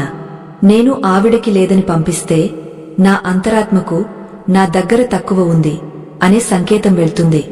అదే నేను దానం చేస్తే నా దగ్గర ఇంకా చాలా ఉంది, నేను ఇవ్వగలను అనే సంకేతం వెళ్తుంది. ఈ సమృద్ధి భావనే నాకు మళ్లీ 10 తెచ్చిపెడుతుంది. పైగా ఆ తల్లి ఆకలి తీర్చడం కన్నా గొప్ప లాభమేముంటుంది? సావుకారుగారు నిశ్శబ్దంగా ఉండిపోయారు. విశ్వనాథం ఎదిగిన ఎత్తు చూసి ఆయనకు మతిపోయినంత పనైంది. ఇతను కేవలం వ్యాపారి కాదు, ఒక యోగలా మాట్లాడుతున్నాడు అనుకున్నాడు. ఆ రోజు రాత్రి విశ్వనాథం ఇంటికి వెళ్లే దారిలో ఒక వింత సంఘటన జరిగింది. అతను రోడ్డు మీద నడుచుకుంటూ వెళ్తుండగా ఒక పిచ్చివాడు చెత్త కుండీలో ఏవో కాగితాలు ఏరుకుంటూ కనిపించాడు. వాడు గట్టిగా నవ్వుతున్నాడు, మళ్లీ ఏడుస్తున్నాడు. విశ్వనాథం ఆ పక్క నుండే వెళ్తుండగా ఆ పిచ్చివాడు ఒక్కసారిగా ఆగపోయి విశ్వనాథం వైపు చూశాడు. వాడి కళ్ళు నిప్పుకణికల్లా ఉన్నాయి. వాడు విశ్వనాథం దగ్గరికి పరుగెత్తుకుంటూ వచ్చి అతని చొక్కా పట్టుకున్నాడు. రేయ్, నువ్వు దొరికావురా, నువ్వు దొరికావు. ఆ నిధి ఎక్కడుందో చెప్పు, ఆ మంత్రం ఎక్కడుందో చెప్పు అని గట్టిగా అరవడం మొదలుపెట్టాడు. విశ్వనాథం భయపడ్డాడు. జనం పోగయ్యారు. ఎవరు నువ్వు? వదులు అని విడిపించుకోబోయాడు. ఆ పిచ్చివాడు నవ్వుతూ, నాకు తెలియదా? నువ్వు ఆ సాధువుని కలిశావు కదా, ఆ గోదావరి ఒడ్డున, ఆ రాత్రి. నాకు అంతా తెలుసు. ఆ మంత్రం నాకు కావాలి. నాకు ఇస్తావా లేక చంపమంటావా అంటూ జేబులోంచి ఒక పదునైన గాజు ముక్కను తీశాడు. విశ్వనాథం గొంతు ఎండిపోయింది. ఇతను ఎవరు? ఆ రాత్రి జరిగిన విషయం ఇతనికి ఎలా తెలుసు? అక్కడ ఆ సాధువు, తను, ఆ కుర్రాడు తప్ప ఎవరు లేరు కదా, మరి ఇతనికి ఎలా తెలిసింది? ఇది ఏదైనా దెయ్యం పనా లేక ఆ సాధువు పెట్టిన మరొక పరీక్ష? ఆ పిచ్చివాడు గాజు ముక్కతో విశ్వనాథం మెడ దగ్గరికి వచ్చాడు. జనం భయంతో వెనక్కి తగ్గారు. ఆ క్షణంలో విశ్వనాథం ఏం చేస్తాడు? తన సమృద్ధి మంత్రం ఇప్పుడు అతన్ని. గాజు ముక్క మెడ చర్మానికి తగలగానే ఒక చిన్న రక్తపు చుక్క విశ్వనాథం చొక్కా మీద పడింది. చుట్టూ ఉన్న జనం భయంతో కేకలు వేస్తున్నారు. వాడికి పిచ్చి పట్టంది, దగ్గరికి వెళ్తే చంపేస్తాడు, పోలీసులను పిలవండి అని అరుస్తున్నారు. ఆ పిచ్చివాడి కళ్లలో మాత్రం ఒక రకమైన ఉన్మాదం, ఆతృత స్పష్టంగా కనిపిస్తున్నాయి.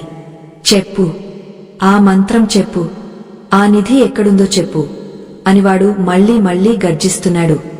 సాధారణంగా అయితే ఆ పరిస్థితిలో ఎవరైనా ప్రాణభయంతో వణికిపోతారు, కాళ్ల బేరానికి వస్తారు, లేదా ప్రతిఘటించడానికి ప్రయత్నిస్తారు. కాని విశ్వనాథం ఆ రెండూ చేయలేదు. ఆ క్షణంలో అతని అంతరాత్మలో ఒక అద్భుతమైన మథనం జరిగింది. నేను సమృద్ధిగా ఉన్నాను, నాకు మరణం లేదు, నా ఆత్మ నిత్యం. ఈ పిచ్చివాడు నన్ను చంపడానికి రాలేదు, నాలోని భయాన్ని పరీక్షించడానికి వచ్చాడు. ఇది కూడా ఆ దత్తాత్రేయుడి లీలనేమో అని అనిపించింది. విశ్వనాథం కళ్ళు మూసుకున్నాడు. ఆ గందరగోళం మధ్యలో ఆ గాజు ముక్క తన గొంతుమీద ఉన్నా సరే ఒక్క దీర్ఘశ్వాస తీసుకున్నాడు. తన మనసును ఆ సాధువు పాదాల దగ్గరికి తీసుకువెళ్లాడు. స్వామీ, రక్షించు, నా కోసం కాదు, వీడికోసం. వీడు అజ్ఞానంతో కొట్టుమిట్టాడుతున్నాడు, వీడికి శాంతిని ప్రసాదించు అని మనసులోనే ప్రార్థించాడు. అంతే. ఆ ప్రార్థన ముగియగానే విశ్వనాథం కళ్ళు తెరిచాడు. ఆ కళ్లలో ఇప్పుడు భయం లేదు, అంతులేని కరుణ, జాలి, ఒక తేజస్సు ఉన్నాయి. అతను ఆ పిచ్చివాడి కళ్లలోకి సూటిగా, దీక్షగా చూశాడు. ఆ చూపులో ఉన్న శక్తిని తట్టుకోలేక ఆ పిచ్చివాడు ఒక్కసారిగా ఉలిక్కిపడ్డాడు. విశ్వనాథం చాలా నెమ్మదిగా, ఒక అమ్మ తన బిడ్డను సముదాయించినట్టుగా మృదువైన గొంతుతో ఇలా అన్నాడు. నాయనా, ఆ నిధి నా జేబులో లేదు, నా గుండెల్లో ఉంది. అది నీకు కావాలంటే ఆ గాజు ముక్కను కింద పడేసి చేతులు జోడించి అడగాలి కాని ఇలా బెదిరించి అడగకూడదు. ఆ సాధువు ఇచ్చిన మంత్రం అహంకారాన్ని చంపుతుంది, మనిషిని బతికిస్తుంది. నువ్వు నిజంగా ఆ మంత్రం కావాలని వచ్చావా, లేక చావాలని వచ్చావా? ఆ మాటలో ఉన్న ప్రశాంతత, ఆ గొంతులోని మాధుర్యం ఆ పిచ్చివాడిని మంత్రముగ్ధుడిని చేశాయి. వాడి చేతిలోని గాజు ముక్క వణికింది. వాడి కళ్లలో ఉన్న ఉన్మాదం మెల్లగా తగ్గి అక్కడ కన్నీళ్లు సుడులు తిరిగాయి. ఆయుధం పట్టిన చేతులు సడలిపోయాయి. గాజు ముక్క జారి కింద పడింది. నన్ను క్షమించు సామీ, నన్ను క్షమించు అంటూ ఆ పిచ్చివాడు విశ్వనాథం కాళ్లమీద పడిబోరున ఏడ్చేయడం మొదలుపెట్టాడు. ఆ దృశ్యం చూసి చుట్టూ ఉన్న జనం ఆశ్చర్యపోయారు. ఇందాకటిదాకా పులిలా గాండ్రించినవాడు ఇప్పుడు పిల్లిలా మారిపోయాడేంటి? విశ్వనాథం కింద కూర్చుని ఆ పిచ్చివాడిని గుండెలకు హత్తుకున్నాడు. వాడి మురికి బట్టలు, దుర్వాసన వేస్తున్న శరీరం అతనికి అసహ్యం కలిగించలేదు. ఎవరు నువ్వు? ఆ రాత్రి జరిగిన విషయం నీకు ఎలా తెలుసు అని ఆప్యాయంగా అడిగాడు. ఆ పిచ్చివాడు వెక్కి వెక్కి ఏడుస్తూ తన కథ చెప్పాడు. నా పేరు శంకరం సామి. నేను కూడా ఒకప్పుడు నీలాగే కష్టాల్లో ఉన్నవాడినే. ఆ రోజు రాత్రి నేను ఆత్మహత్య చేసుకోవడానికి గోదావరి గట్టుకు వచ్చాను. కాని అక్కడ ఆ రావి చెట్టు కింద నువ్వు, ఆ సాధువు మాట్లాడుకోవడం చూసి ఆగపోయాను. చెట్టు చాటున దాక్కుని మీ మాటలన్నీ విన్నాను. ఆ సాధువు నీకు చెప్పిన ధన్యోస్మి, సమృద్ధి అనే మాటలు విన్నాను. నా అల్పబుద్ధితో ఏమనుకున్నానంటే, ఓహో, ఈ 2 మాటలు అంటే చాలు డబ్బులొచ్చేస్తాయి కాబోలు అని ఆశపడ్డాను. నువ్వు వెళ్ళిపోయాక నేను కూడా ఆ సాధువు దగ్గరికి వెళ్లకుండానే ఇంటికి పరిగెత్తాను. ఆ రాత్రి నుండే ఆ మాటలను జపించడం మొదలుపెట్టాను.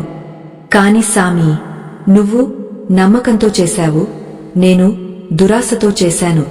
నువ్వు కృతజ్ఞతతో చేశావు, నేను అహంకారంతో చేశాను. నేను మంత్రం చదువుతున్నానే కాని నా మనసంతా నాకు డబ్బు కావాలి, ఆ పక్కింటి వాడిని మించిపోవాలి, వాడిని తొక్కేయాలి అనే చెడ్డ ఆలోచనలతో నిండిపోయింది. ఆ సాధువు చెప్పిన శుద్ధి, మనసును కడగడం నేను చేయలేదు. ఫలితం, ఆ శక్తి నా మెదడును భరించలేకపోయింది. మురికి పాత్రలో వేడి పాలు పోస్తే విరిగపోయినట్టు నా చెడ్డ మనసులో ఆ దివ్యమంత్రం పడేసరికి నాకు పిచ్చి పట్టింది.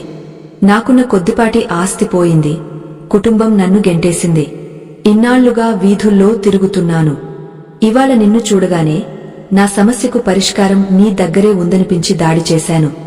నన్ను కాపాడు సామీ, ఈ నరకం నుంచి నన్ను బయటపడేయి అని శంకరం పాదాలమీద తల బాదుకున్నాడు. విశ్వనాథానికి ఇప్పుడు పూర్తిగా అర్థమైంది.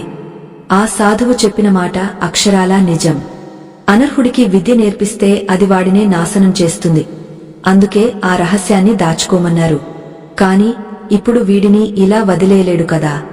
విశ్వనాథం శంకరం తల నిమురుతూ, భయపడకు శంకరం, నీ తప్పు తెలుసుకున్నావు, అదే నీకు మొదటి ప్రాయశ్చిత్తం. ఆ మంత్రం విషం కాదు, అమృతం. కాని దాన్ని తాగే పాత్ర శుభ్రంగా ఉండాలి. నేను నిన్ను బాగుచేస్తాను అని మాటిచ్చాడు. వెంటనే తన కారు పిలిపించి శంకరాన్ని అందులో ఎక్కించుకుని దగ్గరలో ఉన్న ఒక ఆశ్రమానికి తీసుకువెళ్లాడు. అక్కడ గురువులకు విషయం చెప్పి శంకరానికి సేవ చేయడానికి ఏర్పాట్లు చేశాడు. వీడి మనసు కుదుటపడే వరకు ఇక్కడే ఉంచండి, ఖర్చు ఎంతైనా నేను భరిస్తాను అని చెప్పాడు. ఆ సంఘటన విశ్వనాథం గుండెల్లో ఒక బలమైన ముద్ర వేసింది. డబ్బు, హోదా, పేరు ప్రఖ్యాతులు ఇవేవీ శాశ్వతం కాదు. అసలైన సంపద మనశ్శాంతి. ఆ శాంతి లేకపోతే ఎంత డబ్బున్నా పిచ్చివాడి కిందే లెక్క. ఇంటికి వెళ్లేసరికి చాలా ఆలస్యమైంది. సుశీల కంగారు పడుతోంది. విశ్వనాథం జరిగిందంతా చెప్పాడు.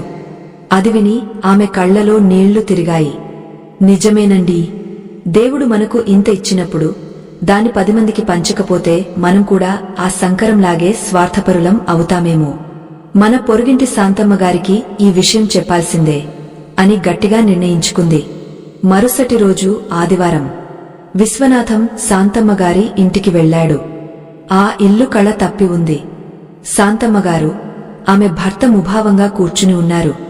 విశ్వనాథాన్ని చూడగానే లేచి నిలబడ్డారు. రండి బాబూ, మీ గురించి అంతా వింటున్నాం. చాలా గొప్పవారయ్యారు అన్నారు శాంతమ్మగారు కాస్త సంకోచంతో.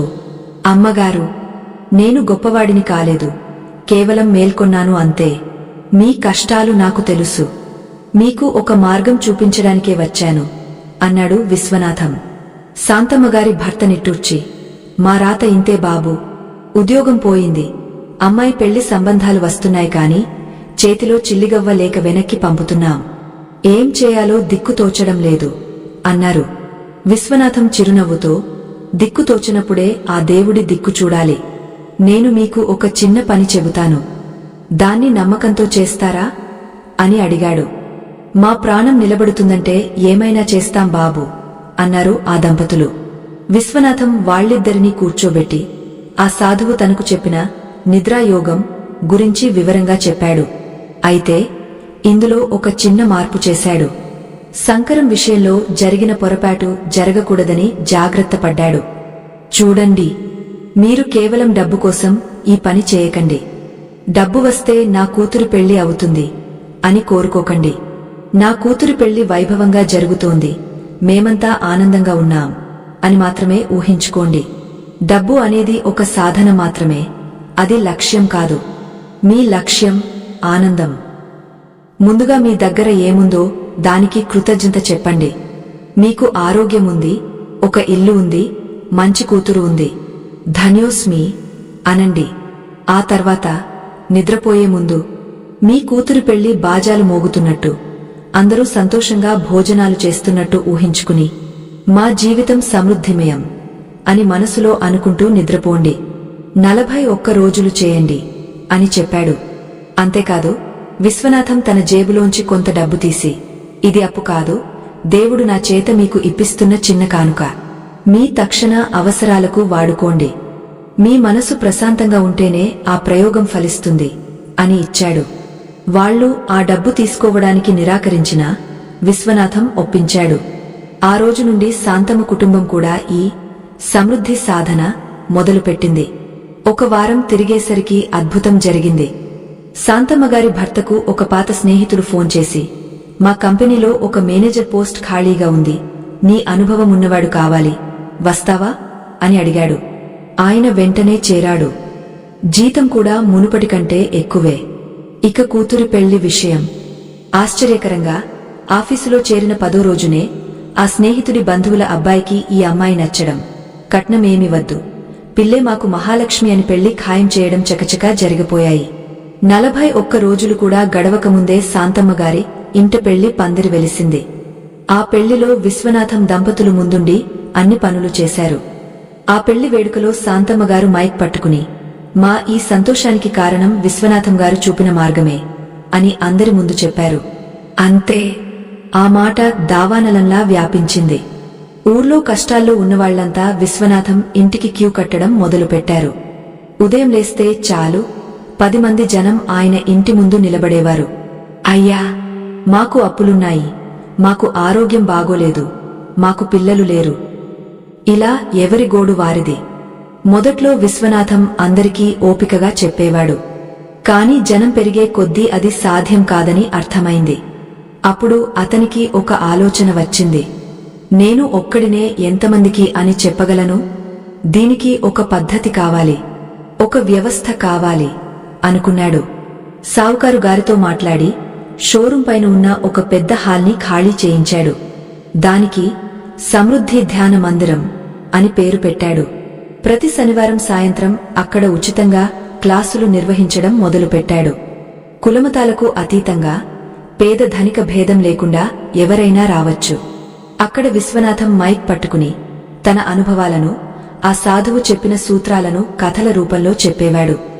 నాయనలారా, మీ దారిద్ర్యం మీ జేబులో లేదు, మీ ఆలోచనల్లో ఉంది. దాన్ని మార్చుకోండి. విశ్వాన్ని నమ్మండి. అడగడం మానేసి పొందినట్టు భావించండి. అని బోధించేవాడు. అలా కొన్ని నెలలు గడిచాయి. విశ్వనాథం వ్యాపారం 3 పువ్వులు 6 కాయలుగా సాగుతోంది. షోరూంలు ఒకదాని తర్వాత ఒకటి పెరుగుతున్నాయి. ఇప్పుడు అతను కేవలం ఆ ఊరికే పరిమితం కాదు, పక్క జిల్లాల్లో కూడా ఆయన పేరు మారుమోగుతోంది. ఆయన చేతిలో ఏదో మ్యాజిక్ ఉంది, ఆయన దగ్గరికి వెళ్తే కష్టాలు తీరిపోతాయి అని జనం అనుకునేవారు. కాని విశ్వనాథ మాత్రం ఎప్పుడు వినయంగా, ఆ మ్యాజిక్ నాది కాదు, మీ నమ్మకానిది అని చెప్పేవాడు. అయితే కథ సుఖాంతం అయింది అనుకునేలోపే విశ్వనాథం జీవితంలో ఒక నిర్ణయాత్మక ఘట్టం ఎదురైంది. అప్పటికి సంవత్సరం గడిచింది. మళ్లీ కార్తీక మాసం వచ్చింది. ఆ రోజు పౌర్ణమి. విశ్వనాథం తన గదిలో ధ్యానం చేసుకుంటుండగా మనసులో ఆ సాధువుగారి రూపం మెదిలింది. విశ్వనాథం, నీ ప్రయాణం ఇక్కడితో ఆగపోకూడదు. నువ్వు చాలా దూరం వచ్చావు, కాని చేరాల్సిన గమ్యం వేరే ఉంది. ఈ రోజు రాత్రి మళ్లీ అక్కడికి రా. ఎక్కడైతే నీ ప్రయాణం మొదలైందో అక్కడికి అనే సందేశం అతనికి అస్పష్టంగా వినిపించింది. అది భ్రమనా, నిజమా? విశ్వనాథం ఆలోచించలేదు. వెంటనే లేచాడు. ఇంట్లో ఎవరికీ చెప్పకుండా కారు తీసుకుని గోదావరి గట్టుకు బయలుదేరాడు. రాత్రి 11 గంటలు అవుతోంది. వెన్నెల కాంతులు ఆ రోజులాగే నదిమీద మెరుస్తున్నాయి. అతను కారు దిగి ఆ రావి చెట్టు వైపు నడిచాడు. అతని గుండె వేగంగా కొట్టుకుంటోంది. ఆ సాధువు మళ్లీ కనిపిస్తారా? కనిపిస్తే ఏం చెబుతారు? ఇంకా ఏమైనా పరీక్ష పెడతారా? లేక ఈ జన్మకు ఇదే చివరి దర్శనమా? రావి చెట్టు కిందకు వెళ్లాడు. అక్కడ ఎవరూ లేరు. చెట్టు మాత్రం అలాగే గంభీరంగా ఉంది. విశ్వనాథం నిరాశ పడలేదు. కళ్ళు మూసుకుని ఆ చెట్టును తాకి, స్వామీ, మీరు పిలిచారు, నేను వచ్చాను. మీ ఆజ్ఞ కోసం వేచి ఉన్నాను అని మనసులో అనుకున్నాడు. సరిగ్గా అప్పుడే గాలిలో తేలియాడుతూ ఒక శబ్దం వినిపించింది. అది మనిషి గొంతు కాదు, వేణుగానం లాంటిది. ఆ శబ్దం వింటుంటే విశ్వనాథం శరీరం తేలికైపోతున్నట్టు అనిపించింది. అతను కళ్ళు తెరిచాడు. ఎదురుగా నది మధ్యలో ఒక చిన్న ఇసుక తిన్నె మీద ఒక దివ్య జ్యోతి వెలుగుతోంది. ఆ జ్యోతిలోంచి ఒక ఆకారం మెల్లగా బయటకు వస్తోంది. అది మనిషి ఆకారం కాదు, ఒక కాంతిపుంజం. ఆ కాంతిపుంజం నుండి ఒక స్వరం స్పష్టంగా వినిపించింది. విశ్వనాథం, నువ్వు గెలిచావు. నీ కోరికలను జయించావు, నీ భయాలను జయించావు. నీ స్వార్థాన్ని వదిలి 10 మందికి సాయం చేశావు. అందుకే ఈరోజు నీకు అసలైన నిధిని ఇవ్వడానికి పిలిచాను. ఇప్పటి వరకు నువ్వు పొందింది కేవలం భౌతిక సంపద, డబ్బు. అది ఎప్పుడైనా పోవచ్చు, లేదా ఖర్చు అయిపోవచ్చు. కాని ఇప్పుడు నేను నీకు ఇవ్వబోయేది అక్షయపాత్ర లాంటిది. అది నీ దగ్గర ఉన్నంతకాలం నీ చుట్టుపక్కల 100 యోజనాల వరకు దారిద్ర్యం అనేదే ఉండదు. కాని దాన్ని పొందాలంటే నువ్వు ఒక పెద్ద త్యాగం చేయాలి. ఆ త్యాగానికి సిద్ధమేనా? విశ్వనాథం ఆశ్చర్యపోయాడు. త్యాగమా? నా ప్రాణం కావాలా స్వామీ? సిద్ధమే అన్నాడు. ప్రాణం కాదు నాయనా, అంతకంటే విలువైంది. ఇప్పటి వరకు నువ్వు సంపాదించిన ఈ పేరు, ప్రఖ్యాతులు, ఈ గురువు అనే హోదా, వీటన్నిటినీ వదిలేయాలి. మళ్లీ నువ్వు సామాన్య మనిషిగా మారిపోవాలి. నీ పేరు చరిత్రలో ఉండదు, కాని నీ పని మాత్రం శాశ్వతంగా ఉంటుంది. కీర్తి కావాలా, లేక లోక కళ్యాణం కావాలా? తేల్చుకో అని ఆ స్వరం ప్రశ్నించింది. ఇది సామాన్యమైన పరీక్ష కాదు. మనిషి డబ్బును వదులుకుంటాడు కాని నేను గొప్పవాడిని అనే పేరును, కీర్తిని వదులుకోవడం చాలా కష్టం. నలుగురు దండాలు పెడుతుంటే కలిగే ఆ మత్తు అంత సులభంగా వదలదు. విశ్వనాథం ఇప్పుడు ఏం చేస్తాడు? తను స్థాపించిన సమృద్ధి ధ్యాన మందిరం, తనకు వస్తున్న గౌరవం, ఇవన్నీ వదిలేసి మళ్లీ అజ్ఞాతంలోకి వెళ్లగలడా? లోక కళ్యాణం కోసం తన నేనును చంపుకోగలడా? ఆ గంభీరమైన ప్రశ్నకు విశ్వనాథం ఒక్క క్షణం స్తంభించిపోయాడు. కీర్తి, ప్రతిష్టలు, గురువు అనే హోదా, ఇవన్నీ బంగారు సంకెళ్ళు అని అతనికి తెలుసు. కాని వాటిని తెంచుకోవడం ప్రాణం పోయినంత బాధగా ఉంటుంది. మనిషికి ఆకలి తీరిన తర్వాత పుట్టే అతి పెద్ద ఆకలి గుర్తింపు. నలుగురు తనను దేవుడిలా చూస్తుంటే ఆ మత్తులో తేలిపోని మనిషి ఎవరుంటారు? విశ్వనాథం కళ్ల ముందు తను స్థాపించిన సమృద్ధి ధ్యాన మందిరం, తన కోసం వేచి ఉండే జనం, పత్రికల్లో వచ్చే వార్తలు అన్నీ ఒక సినిమా రీల్లా కదిలాయి. అయితే మరుక్షణం ఆ రోజు గోదావరిలో మునిగిపోతున్న కుర్రాడి ముఖం, ఆకలితో వచ్చిన వృద్ధురాలి కళ్ళు, పిచ్చివాడిలా మారిన శంకరం ఆవేదన ఇవి గుర్తొచ్చాయి. నేను గొప్పవాడిని అనిపించుకోవడం ముఖ్యం కాదు, వీళ్లందరూ బాగుపడడం ముఖ్యం. పేరు ఉంటేనేం, లేకపోతేనేం? అసలు ఈ పేరు నాది కాదు కదా, ఆ దేవుడు పెట్టింది. ఈ శరీరం నాది కాదు కదా, మట్టిలో కలిసేది అనే సత్యం అతని అంతరాత్మలో ఒక వెలుగులా ప్రకాశించింది. విశ్వనాథం మోకాళ్ల మీద కూలబడి 2 చేతులు జోడించి ఆ కాంతి పుంజం వైపు చూస్తూ గద్గద స్వరంతో ఇలా అన్నాడు: స్వామీ, ఈ ప్రపంచానికి వెలుగునిచ్చే సూర్యుడు తన పేరును ఎప్పుడూ చెప్పుకోలేదు. ప్రాణాన్నిచ్చే గాలి తన చిరునామా ఎప్పుడూ అడగలేదు. ఈ గోదావరి తల్లి నా నీళ్లు నావే అని దాచుకోలేదు. ప్రకృతి అంతా త్యాగంతో నిండి ఉన్నప్పుడు ఈ అల్పమైన మనిషికి కీర్తి కండుతి ఎందుకు? నాకు పేరు వద్దు, హోదా వద్దు. నా వల్ల ఈ లోకానికి మంచి జరుగుతుందంటే నేను ఒక చిన్న రాయిలా, మట్టిబిడ్డలా మిగిలిపోవడానికి సిద్ధమే. నా పేరు చరిత్రలో ఉండక్కర్లేదు, కాని 10 మంది కళ్లలో ఆనందముంటే చాలు. ఆ అక్షయ పాత్రను ప్రసాదించండి. నా అహాన్ని ఇక్కడే, ఈ క్షణమే మీ పాదాల దగ్గర బలి ఇస్తున్నాను. విశ్వనాథం నోటి నుండి ఈ మాట రాగానే ఆ నది మధ్యలో ఉన్న కాంతి పుంజం 1000 సూర్యుల తేజస్సుతో వెలిగింది. ఆ వెలుగు విశ్వనాథం శరీరాన్ని తాకింది. ఆ స్పర్శలో మంట లేదు, ఒక చల్లని అమృతం లాంటి అనుభూతి ఉంది. తథాస్తు అనే గంభీరమైన శబ్దం దిక్కులు పిక్కటిల్లేలా వినిపించింది. నాయనా విశ్వనాథం, నువ్వు నిజమైన గెలుపును సాధించావు. మనిషిని పడగొట్టే ఆఖరి మెట్టు అహంకారం, దాన్ని కూడా నువ్వు దాటేశావు. ఇకపై నువ్వు మనిషివి మాత్రమే కాదు, నడిచే దేవాలయానివి. నీకు భౌతికమైన అక్షయపాత్రను ఇవ్వడం లేదు, నీ సంకల్పాన్నే అక్షయపాత్రగా మారుస్తున్నాను. నువ్వు ఎవరిని చూసి వీరు బాగుండాలి అని మనసావాచా కర్మనా కోరుకుంటావో వారి తలరాత మారిపోతుంది. నీ చూపులో, నీ మాటలో, నీ స్పర్శలో ఆ శక్తి నిక్షిప్తమై ఉంటుంది. కాని గుర్తుపెట్టుకో, నువ్వు ఎప్పుడైతే ఇది నేను చేశాను అని గర్వపడతావో ఆ క్షణమే ఈ శక్తి మాయమవుతుంది. వెళ్ళు, అజ్ఞాత యోగిలా, సామాన్యుడిలా ఉంటూనే అసామాన్యమైన కార్యాలు చేయి. నీ ధర్మం విశ్వవ్యాప్తం అవుగాక. ఆ మాటలు పూర్తి కాగానే ఆ కాంతి మెల్లగా తగ్గిపోయి నీటిలో కలిసిపోయింది. మళ్లీ అంతా నిశ్శబ్దం. కేవలం గోదావరి అలల సవ్వడి, రావి ఆకుల గలగలలు తప్ప ఏ శబ్దం లేదు. కాని విశ్వనాథం లోపల మాత్రం ఒక మహాసముద్రం ఘోషిస్తున్నంత శక్తి ఆవహించి ఉంది. అతను లేచి నిలబడ్డాడు. అతని శరీరం బరువు తగ్గనట్టు, గాలిలో తేలుతున్నట్టు అనిపించింది. అతని ముఖంలో ఇందాకటి వరకు ఉన్న చిన్నపాటి ఆందోళన మాయమై ఒక బుద్ధుడిలో ఉండే ప్రశాంతత, ఒక యోగిలో ఉండే స్థితప్రజ్ఞత వచ్చి చేరాయి.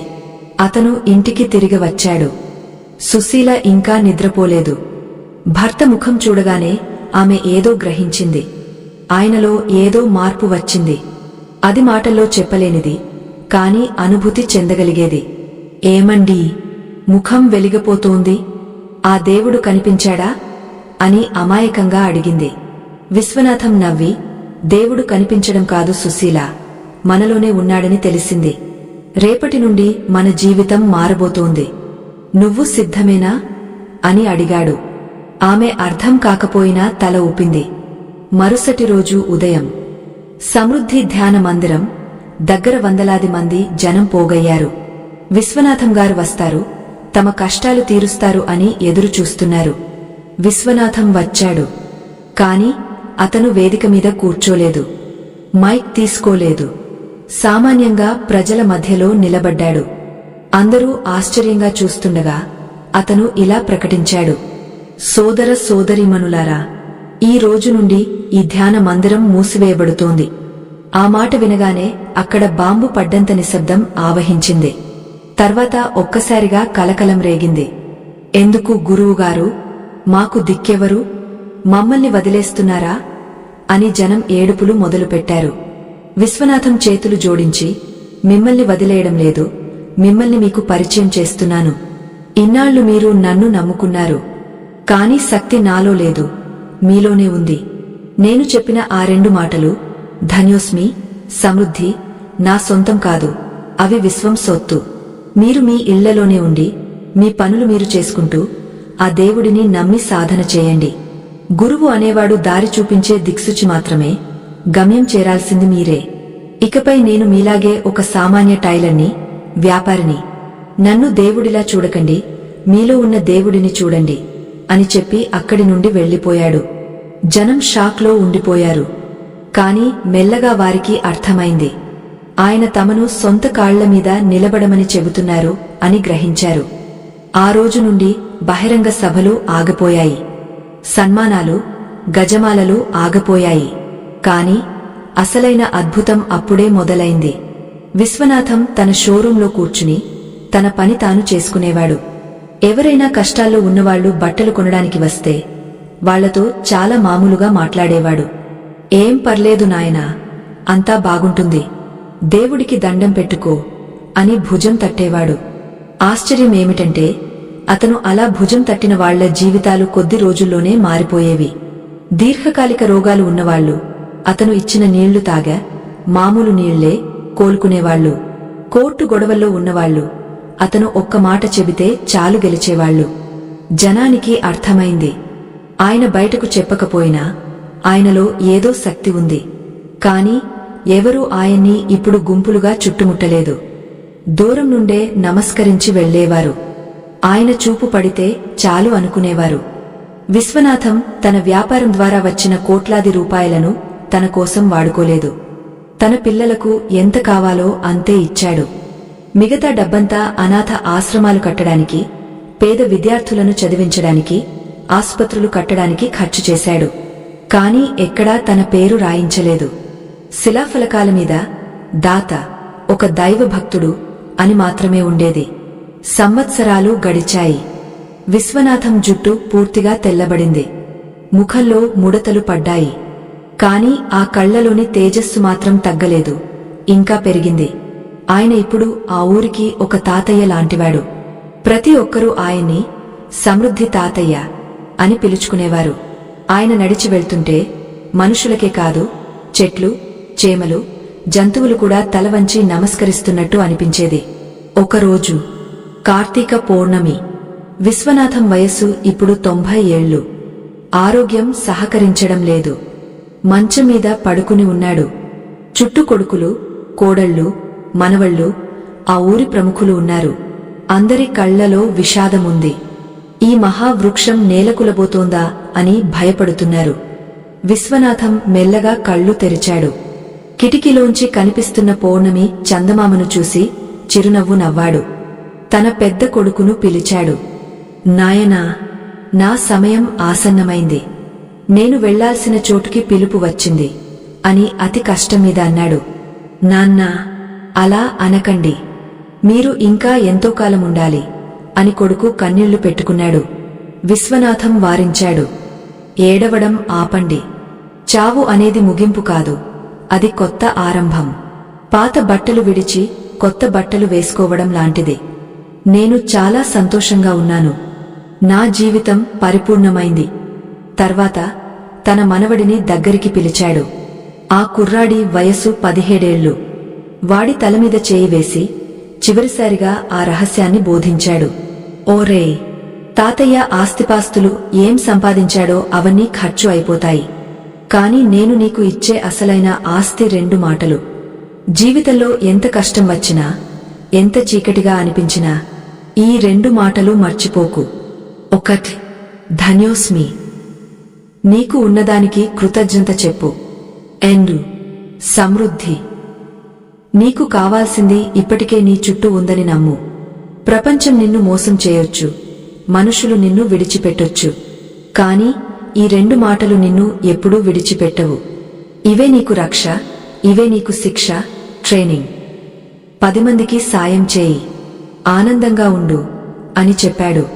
ఆ కుర్రాడు తాతయ్య చేతిని గట్టిగా పట్టుకుని, తప్పకుండా తాతయ్య, నీ మాటను వేదవాక్కులా పాటిస్తాను అని ఏడుస్తూ మాటిచ్చాడు. విశ్వనాథం సంతృప్తిగా ఊపిరి పీల్చుకున్నాడు. గదిలో ఉన్న వాళ్లందరినీ ఒక్కసారి కలయజూశాడు. అందరి వైపు చూసి చేతులు జోడించి స్వస్తి అన్నాడు. మరుక్షణం గదిలో ఒక తెలియని సుగంధం వ్యాపించింది. కిటికీలోంచి వచ్చిన వెన్నెల కాంతి విశ్వనాథం ముఖం మీద పడింది. ఆయన కనురెప్పలు మెల్లగా మూసుకున్నాయి. పెదవుల మీద ఆ చిరునవ్వు అలాగే స్తంభించిపోయింది. ఆ మహనీయుడి ప్రాణం అనంత వాయువుల్లో కలిసిపోయింది. ఆయన చనిపోయాడని తెలియగానే ఆ ఊరంతా కదిలివచ్చింది. గోదావరి తీరంలో ఇసుక వేస్తే రాలనంత జనం. ఎవరి కళ్ళ చూసినా కన్నీళ్లే. కాని అది దున్హకం మాత్రమే కాదు, ఒక కృతజ్ఞత. మా బతుకులు మార్చిన మహానుభావుడు అని ప్రతి ఒక్కరూ తలుచుకున్నారు. ఆయన శరీరం పంచభూతాల్లో కలిసిపోయింది. కాని ఆయన రగిల్చిన సమృద్ధి అనే జ్యోతి ఆ ఊరిలో ప్రతి ఇంటా వెలుగుతూనే ఉంది. ఇప్పటికీ ఆ ఊర్లో రాత్రి పడుకునే ముందు ప్రతి ఒక్కరూ, చిన్న పిల్లల నుండి ముసలివాళ్ల వరకు, ధన్యోస్మి, నా జీవితం సమృద్ధిమయం అని చెప్పుకుని పడుకుంటారు. ఆ ఊర్లో దారిద్ర్యం అనే మాటకు అర్థం తెలియదు. అక్కడ అప్పుల బాధలు లేవు, ఆత్మహత్యలు లేవు. కేవలం ఆనందం, తృప్తి, సంపద తాండవిస్తూ ఉంటాయి. కథ కంచికి, మనం ఇంటికి. అమ్మలారా, అక్కలారా, సోదరులారా, విన్నారు కదా విశ్వనాథం కథ. ఇది కేవలం కథ కాదు, మన ఋషులు మనకు అందించిన ఒక అద్భుతమైన జీవిత సత్యం. మీ జీవితంలో కూడా అప్పులు ఉండొచ్చు, అనారోగ్యాలు ఉండొచ్చు, మనశ్శాంతి లేకపోవచ్చు. కాని గుర్తుపెట్టుకోండి, మీ తలరాతను మార్చే పెన్ను మీ చేతిలోనే ఉంది. ఆ పెన్ను పేరే మీ ఆలోచన. ఈ రాత్రి నుండే ప్రయత్నించండి. పడుకునే ముందు ఒక్క 2 నిమిషాలు కన్నీళ్లు ఆపండి, కష్టాలను పక్కన పెట్టండి, ఉన్నదానికి దండం పెట్టుకోండి. రావాల్సిన దానికోసం సిద్ధించింది అని సంబరపడండి. ఆ విశ్వనాథుడిని నమ్మండి, మీ అంతరాత్మను నమ్మండి. ఖచ్చితంగా మీ జీవితం కూడా బంగారుమయం అవుతుంది. ఆ రోజు విశ్వనాథానికి దొరికిన అక్షయ పాత్ర మీ నమ్మకం రూపంలో మీకు దొరుకుతుంది. సర్వేజన సుఖినోభవంతు. ఈ కథను ఇంత లోతుగా పరిశోధించి, పురాణాల సారాన్ని, ఆధునిక మనస్తత్వ శాస్త్రాన్ని మేళవించి మీకు అందించడానికి మేము ఎంతో శ్రమించాము. ఎన్నో రాత్రులు దీనికోసం పనిచేశాము. మా ఈ ప్రయత్నం మీ గుండెలను తాకితే, మీ కళ్లలో చిన్న తడిని లేదా మీ ముఖంలో చిన్న చిరునవ్వును తెప్పించి ఉంటే, మా ఛానల్ నిలబడడానికి, ఇలాంటి మరిన్ని గొప్ప కథలు మీకు చెప్పడానికి మీ వంతు సహాయం చేయండి. సూపర్ థాంక్స్ ద్వారా గాని, ఛానల్ మెంబర్షిప్ ద్వారా గాని, లేదా స్కానర్ ద్వారా మీరు ఇచ్చే చిన్న కానుక మాకు ఎంతో పెద్ద బలం. అది కేవలం డబ్బు కాదు, మీరు ధర్మ ప్రచారానికి వేసే ఒక సమిధ అని మేము భావిస్తాము. ఆ విశ్వనాథుడి ఆశీస్సులు మీ కుటుంబానికి ఎప్పుడూ ఉండాలని మనస్ఫూర్తిగా కోరుకుంటున్నాను. స్వస్తి.